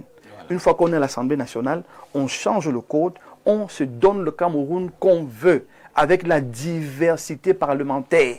On se dote du Cameroun qu'on veut, Jean-Jacques. Et ce n'est qu'à partir de là que les choses vont changer. D'accord. Vendredi, je vais aller plus en détail. D'accord. Vendredi, vous allez pour dire à Léonard Fandja que l'opposition a déjà été majoritaire à l'Assemblée. C'était même avant le code électoral actuel. Et c'est le SIF qui a piloté tout le travail que vous voyez là. Donnel à Elecam. Oui. Et c'est des acquis, on doit capitaliser dessus. D'accord. Donc avançons. Il paraît que le président élu ne doit pas dire que c'est une victoire grâce au RDPC.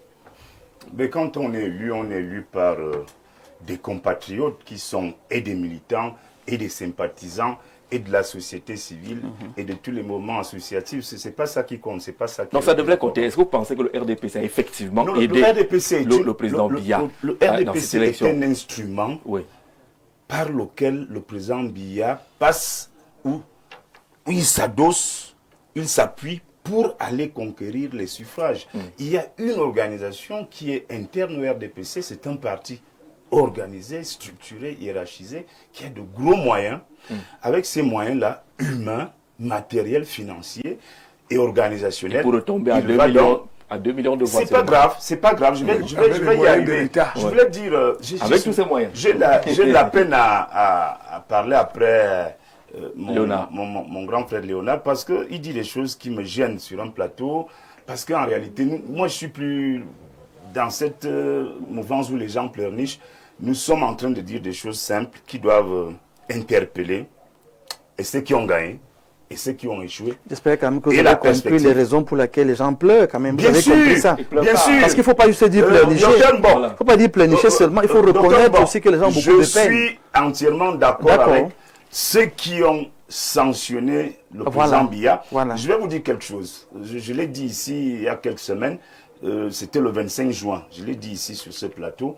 Je vais vous dire que lorsque le candidat Chiroma était ministre de l'Emploi, de la formation professionnelle, il a voulu longuement, plusieurs fois, rencontrer le chef de l'État.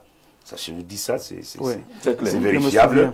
À plusieurs reprises, il a voulu rencontrer le président de la République parce qu'il voulait demander au président de la République, dans leurs alliances, qu'est-ce qu'on fait maintenant que nous sommes à l'approche de l'élection présidentielle? Le président Chiroma... Ce qui est normal pour les alliés. Naturellement. Malheureusement, le président Chiroma a été buté à un mur de Berlin qui ne lui autorisait pas à rencontrer le président de la République. Et donc le président Chiroma a dit, comme il en est ainsi, je prends acte de ce que je voulais voir mon allié avec lequel j'ai signé des alliances. Une alliance, pas des ministres ou des secrétaires généraux de ci ou de ça. Chiroma est donc parti, a décidé de démissionner, il l'a fait. Lorsque Chiroma démissionne, le lendemain, le secrétaire de la communication du RDPC, le professeur Jacques Famdongo, fait une sortie à Cameroun Tribune où il barre la une du journal de Marie Kelnana en disant « Rien de nouveau ». Toujours sur ce plateau. On dit que c'est banal. Toujours sur ce plateau. J'ai dit, voilà, les archives sont là, que cette arrogance, cette condescendance allait nous coûter cher. Vous l'avez dit. Et ça, je vous dis que aujourd'hui, même si on essaye de colmater les brèches, on est en difficulté au sein du régime. Donc l'entourage du chef de l'État a mis en difficulté. Je voudrais dire que, effectivement, il faut demander au président aujourd'hui, dès qu'il prêtera serment demain, de sortir une équipe quand même qui démontre à suffisance que c'est lui qui leur a donné le pouvoir de travailler pour répondre aux aspirations du peuple. Je voulais également préciser quelque chose qui est très important. Pour ceux qui maîtrisent la chose politique au Cameroun, M. Chiroma ne posait pas plus politiquement que M. Kamto. Ça, je vous le dis. Alors, M. Chiroma a eu des votes qui n'étaient pas des votes de Chiroma. C'était des votes qui devaient aller à Biya, et les gens ont dit à Biya, même les militants du RDPC, beaucoup de gens ont voté Chiroma, pas parce qu'ils aiment Chiroma, ils ne le connaissent pas. Comment vous allez démontrer ça? Ouais,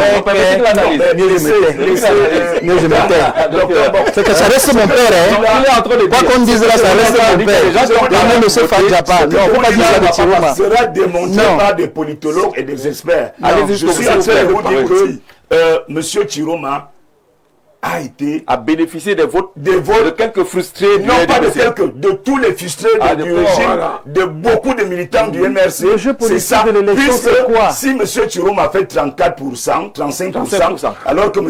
Kamto a fait 14% en 2018, vous comprenez que ce que je dis, que M. Kamto, M. Chiroma ne pèse pas plus que M. Kamto. On résume tout cela. Vous êtes en train de dire que le score de Paul Biya, qui est une chute par rapport à 2018, est le résultat de nombreuses frustrations. Le score de Paul Biya est l'illustration parfaite d'un désamour de ces anciens électeurs d'hier par rapport à leur mécontentement, à leur frustration, ce qui fait que beaucoup de personnes qui ont voté Paul Biya, qui lui ont donné 71% en 2018, ont décidé de voter soit Tiroma, soit de ne même pas voter. Donc, Donc, vite, je sors. Il y avait 11 candidats. Il y avait 11 candidats. Cher respect, 30 secondes. Il y avait 11 candidats. Il y avait 11 candidats. Non, moi je veux m'expliquer. Thierry Masson, premier de ces 11. Il ne faudrait donc pas dire qu'il a bénéficié au hasard. Non, il n'a pas dit au hasard. C'est un travail qui a été fait et il pèse son poids. Il pèse son poids. D'abord, Jean de Dieu. Voilà. D'abord, Jean de Dieu. D'abord, Jean de Dieu. Oui, Simon. Après, Jean de Dieu. Oui, permettez-moi. Je vous permets. Allons-y rapidement. Après avoir suivi le DP, je peux dire avec joie que le vote sanction n'est pas contre l'IA, c'est contre le RDPC. Mais c'est lui qui paye le truc. Non, c'est lui qui paye. C'est-à-dire c'est contre le RDPC. Parce que cette machine puissante dont on vantait tant s'est retrouvée face au peuple qui l'a jugé et qui l'a sanctionné. Et je crois qu'aujourd'hui, il est important que le chef de l'État en tire les conséquences. C'est-à-dire que sa machine politique n'est pas seulement grippée, elle est malade. Elle est malade parce qu'il y a de l'arrogance qui fait corps avec cette machine politique. D'accord. Qui fait corps avec cette machine politique. Il y a même de l'incompétence. Parce que vous ne pouvez pas me dire que vous avez autant de ressources humaines, autant de moyens. Qu'est-ce qui s'est passé pour ne pas convaincre et pouvoir partir de plus de 70% pour 53%? Et c'est pour cela que je suis d'accord qu'il faut aussi sanctionner à l'interne, c'est-à-dire le leader doit sanctionner sa machine et faire un gouvernement qu'il est encore capable de sanctionner d'union nationale avec la société civile, prendre des gens compétents qui peuvent, parce que je ne suis pas d'accord avec le docteur Mbok, il y a une vision. Le chef de l'État a une vision, mais il n'a pas des instruments pour implémenter la vision. D'accord. Alors, le RDP, c'est une grosse machine. Nous a-t-on dit avant cette élection qu'il ne paniquait pas, qu'il y avait des slogans et des chants qui montrent qu'on est trop puissant. Mais cette machine est allée à une élection quand même, je ne veux pas dire en lambris, on va m'en vouloir. Il n'y a pas eu un congrès. Il y a des gens qui sont décédés, qui n'ont pas été remplacés. Taylor Onana a dit des choses concernant cette machine-là qui allait à l'élection. Est-ce que le RDPC n'a pas participé?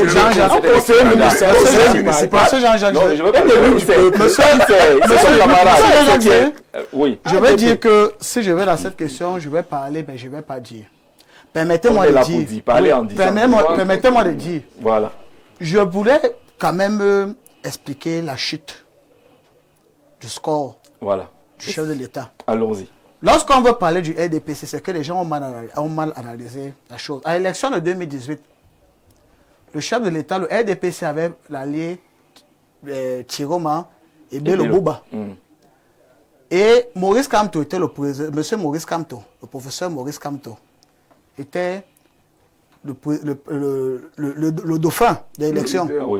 Alors, qu'est-ce qui se passe? Une explication simple. Allez-y. En 2018, c'était plus de 70%. Oui. Ça veut dire que dans ces 78%, il y avait les voix de ses alliés venant de M. Tiroma et venant de M. Bello Bouba. D'accord. Vous comprenez? C'était pas les 70% de 2018 n'étaient pas seulement les voix du RDPC. Alors, simple c'était y compris. 2018. Oui. Paul Biagin avait 2,5 millions.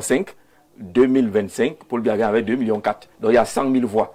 Ça peut s'expliquer. Avec le départ de Bello et de Tiroma, c'est 100 000 voix. Oui, écoutez. Pas seulement 100 000 voix. Non, pas seulement. Non, tu dois aller aux chiffres. Hein. Non, écoutez, Jean, écoutez. Oui, vous l'avez dit qu'il pesait seulement 100 000 voix.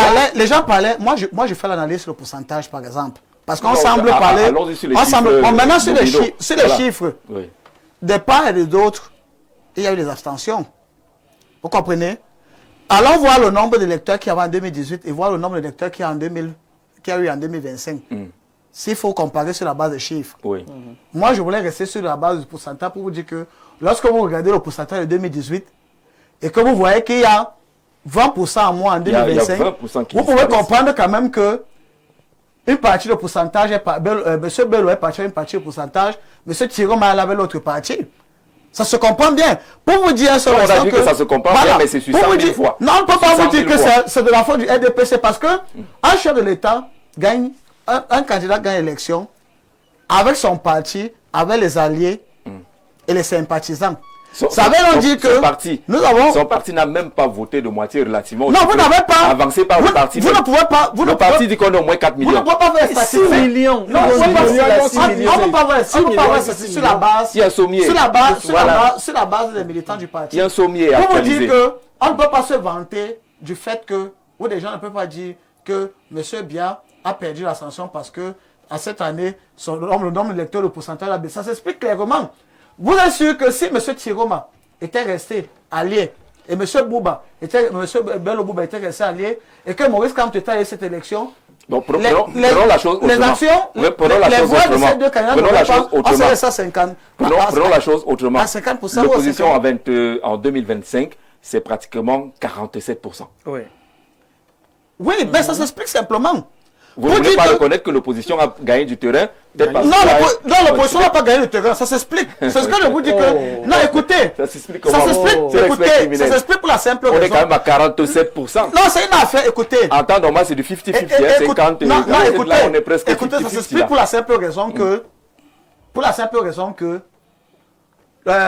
des alliés se sont détachés. Vous avez dit, on a pesé le poids de ces alliés qui se sont détachés. Oui, personne ne peut négliger le poids de ces alliés. D'accord. On ne peut pas vous dire que... On ne peut pas vous dire que...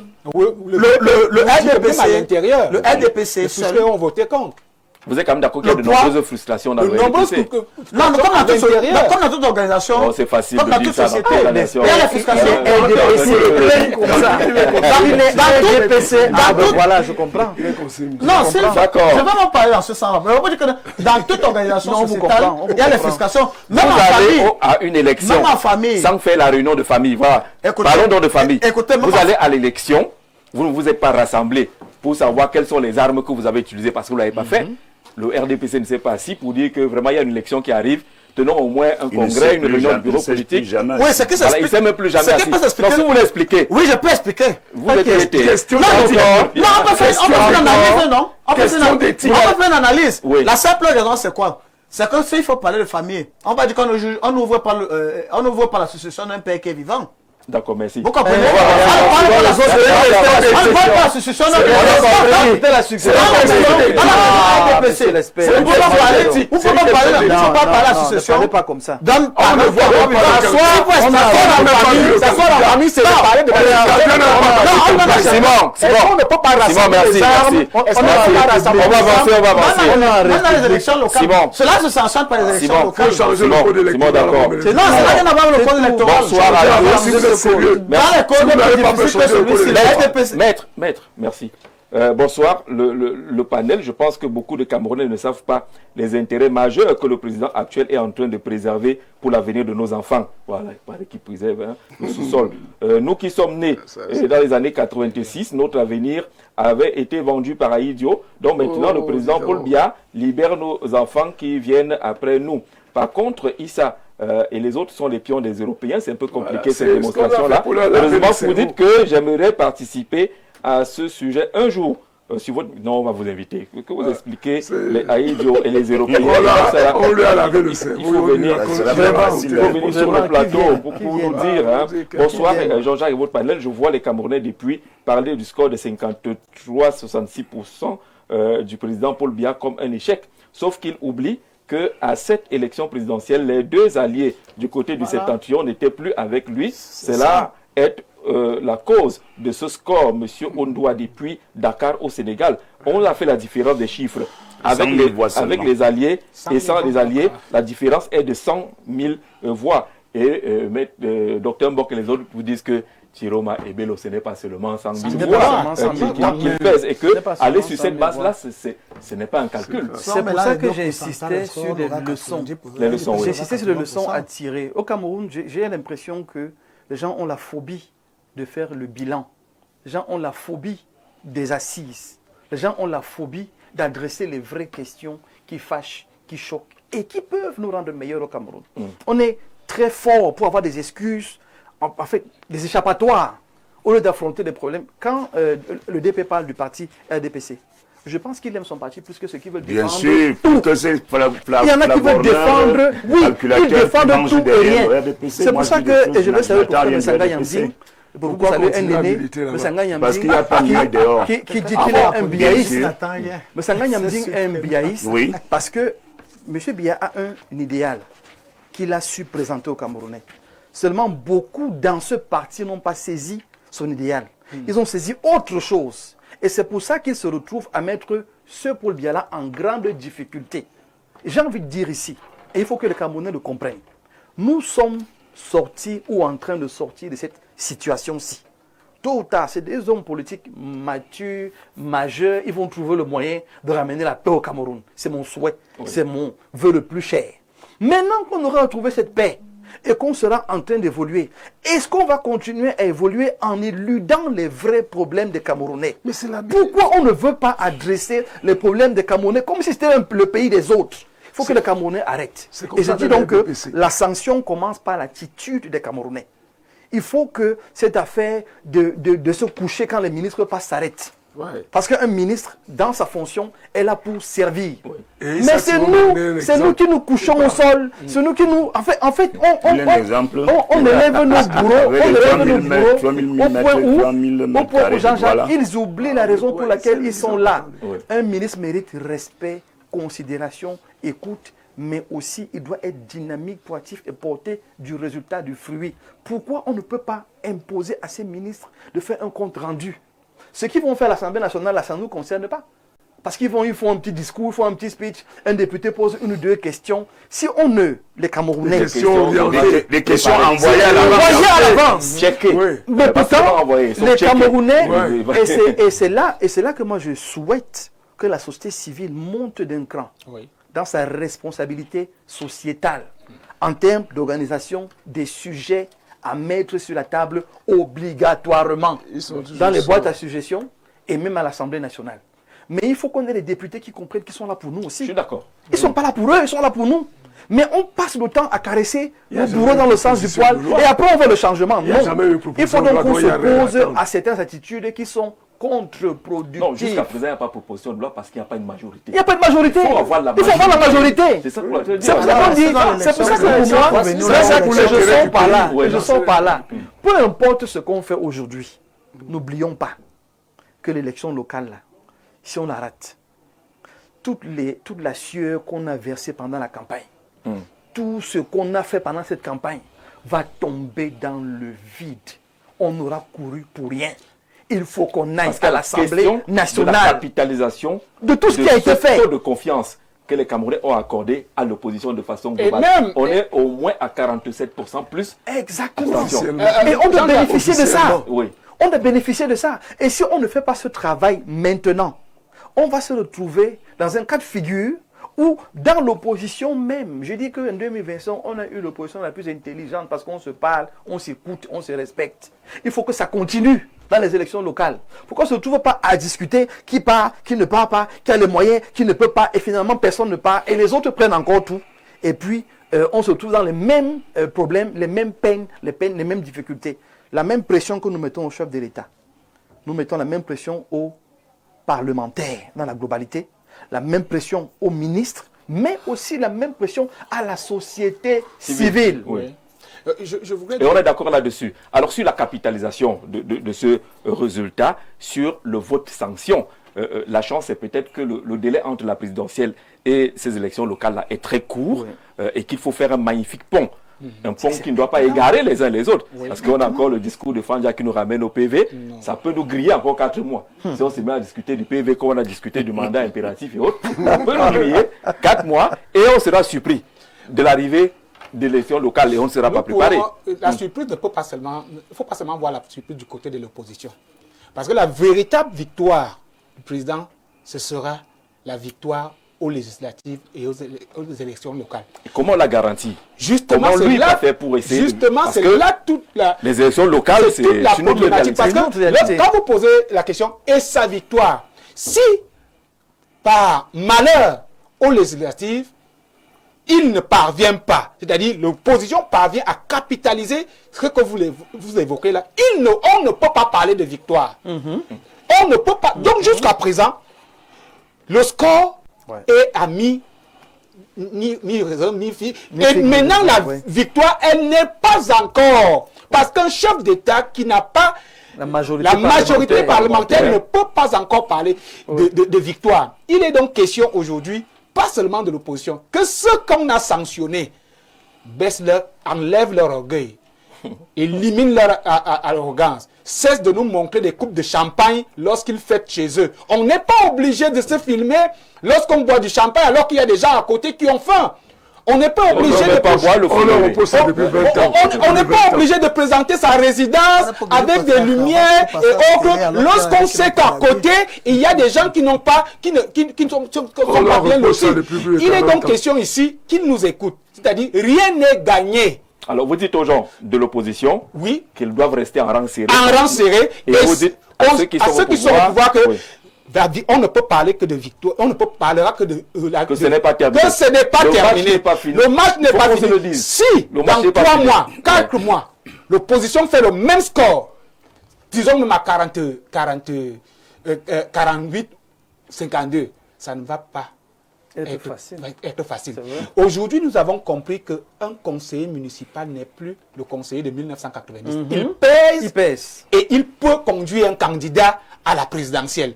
Donc, chaque conseiller municipal, chaque vote va compter.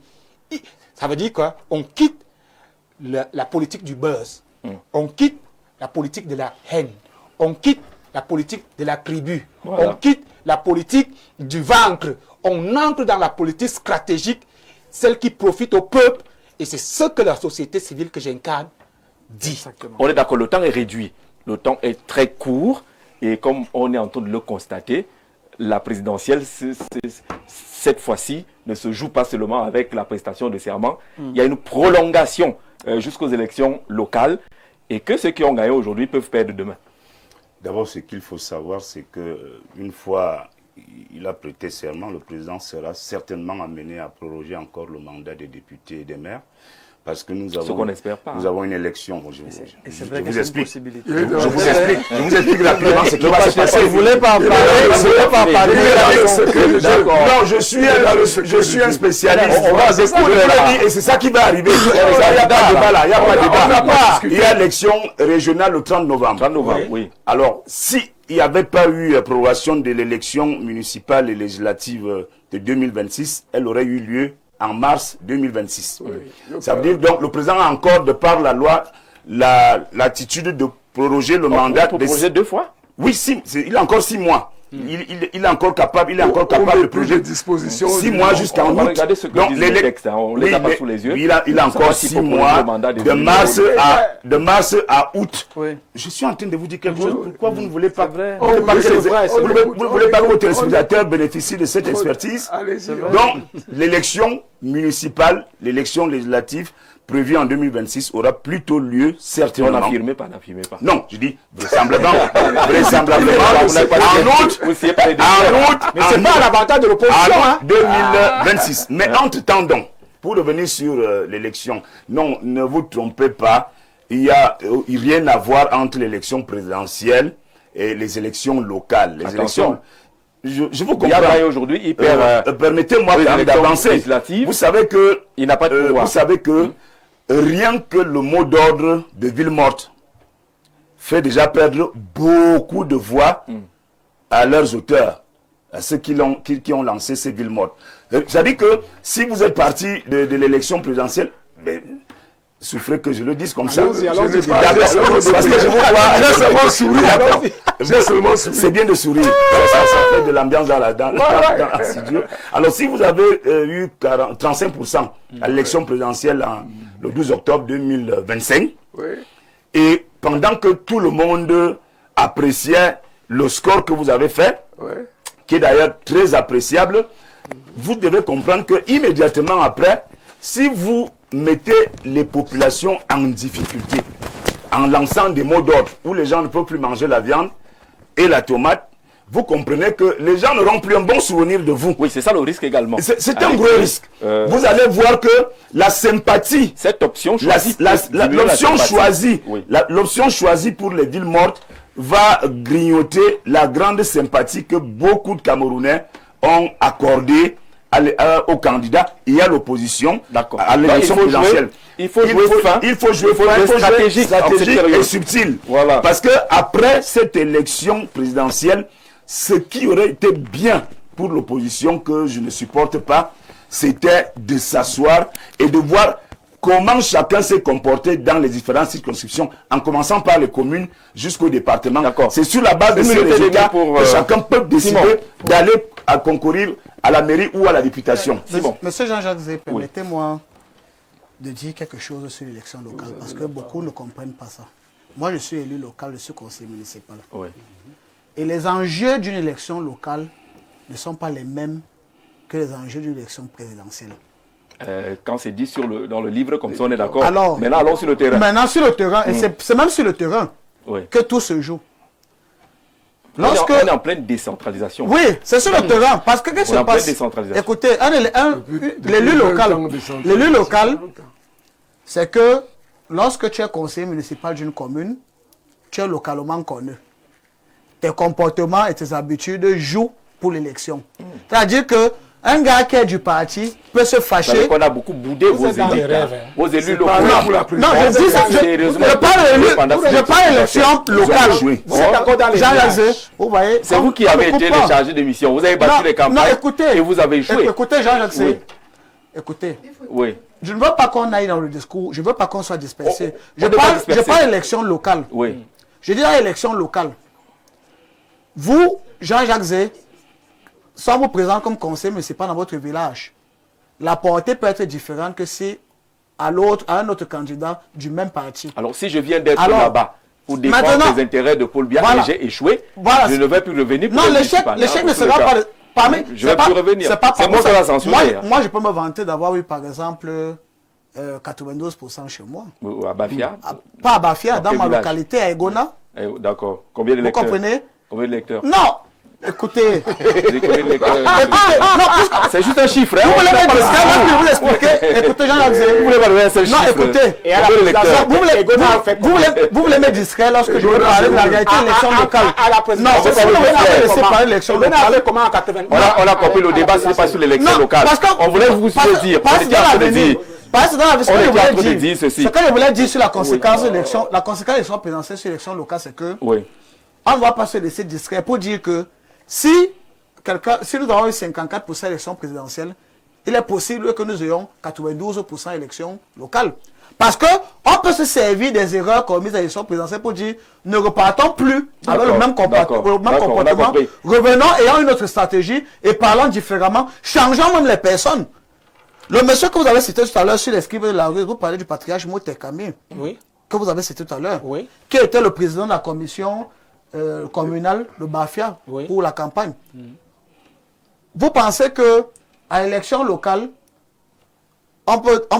il peut arriver qu'on ne change pas la personne, il peut arriver qu'on garde la personne, il peut arriver qu'il y a le même Merci, on a compris. On parlera des élections locales au moment venu. On faisait juste le pont pour dire que le match n'est pas terminé. Le match n'est pas terminé, mais quand on ne pense pas que... C'est pas vous qui parlez. Quand on a bouclé la présidentielle, sachez que vous pouvez toujours gérer le pouvoir. Après avoir perdu la présidentielle, vous pouvez toujours gérer le pouvoir en gagnant par exemple les législatives, en devenant majoritaire à l'Assemblée nationale. C'est ce qu'on était en train de dire. Donc ne gâtez pas la compréhension. Tout le monde peut changer de score. Défendre les choses de ton village. Le score peut changer devant tout le monde, pour tout le monde. Tu as gagné, mon frère. Le score peut changer pour tout le monde dans l'élection. On ne doute pas, tu as gagné de ce côté-là. Ceux qui ont eu 2% peuvent avoir 80% à la prochaine élection. Il faut lui donner la première dose de produit que tu as là. C'est mon pays. C'est depuis 20 ans qu'il me le donne. Alors, il te donne ça depuis 20 ans? Depuis 20 ans. Mais mon frère, il s'agit de quoi? Il s'agit du King Fimic 24 la solution, ce projet-là qui aide les MST et IST pour des personnes qui sont victimes de... On peut enlever le thème, ça ne concerne plus Paul Biya là. Pour des personnes qui sont victimes de faiblesse sexuelle, d'éjaculation précoce, de reprise lente, ces femmes-là qui ont des problèmes de conception, de procréation, ces messieurs-là qui ont des problèmes d'azospermie, bien d'oligospermie, avec le produit King Fimic 24 la solution, vous avez désormais la solution à vos différents problèmes liés aux problèmes de conception et de procréation. Nous avons aussi ces personnes qui ont des problèmes de mauvaise haleine, mauvaise odeur corporelle, mauvaise odeur même au niveau de l'appareil génital, mauvaise odeur au niveau des pieds. C'est-à-dire que quand la personne se déchausse, il y a une très forte odeur qui va dégager. Alors avec le produit King Filmic 24, la solution, vous allez dire adieu à ces différents problèmes-là. Jean-Jacques, à côté ici, je suis venu avec le produit, le Rhumatox, pour des personnes qui sont victimes du rhumatisme, d'arthrose et des nerfs sciatiques, et même parfois des douleurs au niveau de la colonne vertébrale et même au bassin, au niveau du bassin. Le produit Rhumatox vient donc régler tous ces différents problèmes. Même les personnes qui sont en surpoids et que les os n'arrivent pas à supporter la masse corporelle du fait que c'est hyper important. Alors le produit Rhumatox vient donc renforcer la capacité des os à soutenir le corps tout entier. Même les femmes là qui ont les problèmes de mal de genoux et même au niveau des chevilles, le produit Rhumatox vient résoudre tous ces différents problèmes. Jean-Jacques, si tu me le permets, comme tu as dit tantôt au grand frère Mercandi, le King Tapé, c'est ce produit-là qui permet donc de résoudre les problèmes liés au trouble érectile, c'est-à-dire les messieurs qui ont les problèmes de reprise lente, les problèmes d'éjaculation précoce et même les problèmes de manque de désir sexuel. Jean-Jacques, merci encore pour l'amitié que tu me fais cet après-midi à m'inviter sur ton plateau.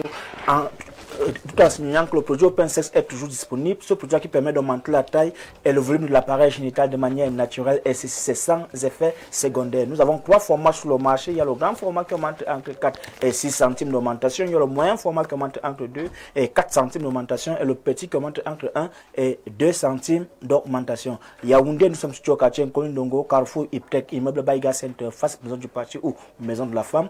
Douala, nous sommes situés à la Cité des Palmiers, derrière le lycée de la Cité des Palmiers. Aquanor, Madiba Hotel, lieu dit église Salem. Merci les Makouma d'être passé, nous parler de ces biens pour le corps. Merci encore. Pour les organes de base aussi. Redynamiser les organes de base. Et contre le rhumatisme également. Bonsoir Gigi, très belle émission. Sacré docteur Moïse Mbok, la fierté de l'Afrique. C'est le Cameroun qui nous intéresse. Bravo docteur. Job de Garoua. On prend rendez-vous avec docteur Moïse Mbok vendredi 21h avec toutes vos questions. J'ai lu tout ce que vous dites là. Il va répondre vendredi. Merci à ceux qui étaient là. Merci à vous d'avoir regardé. Très bonne soirée à tous.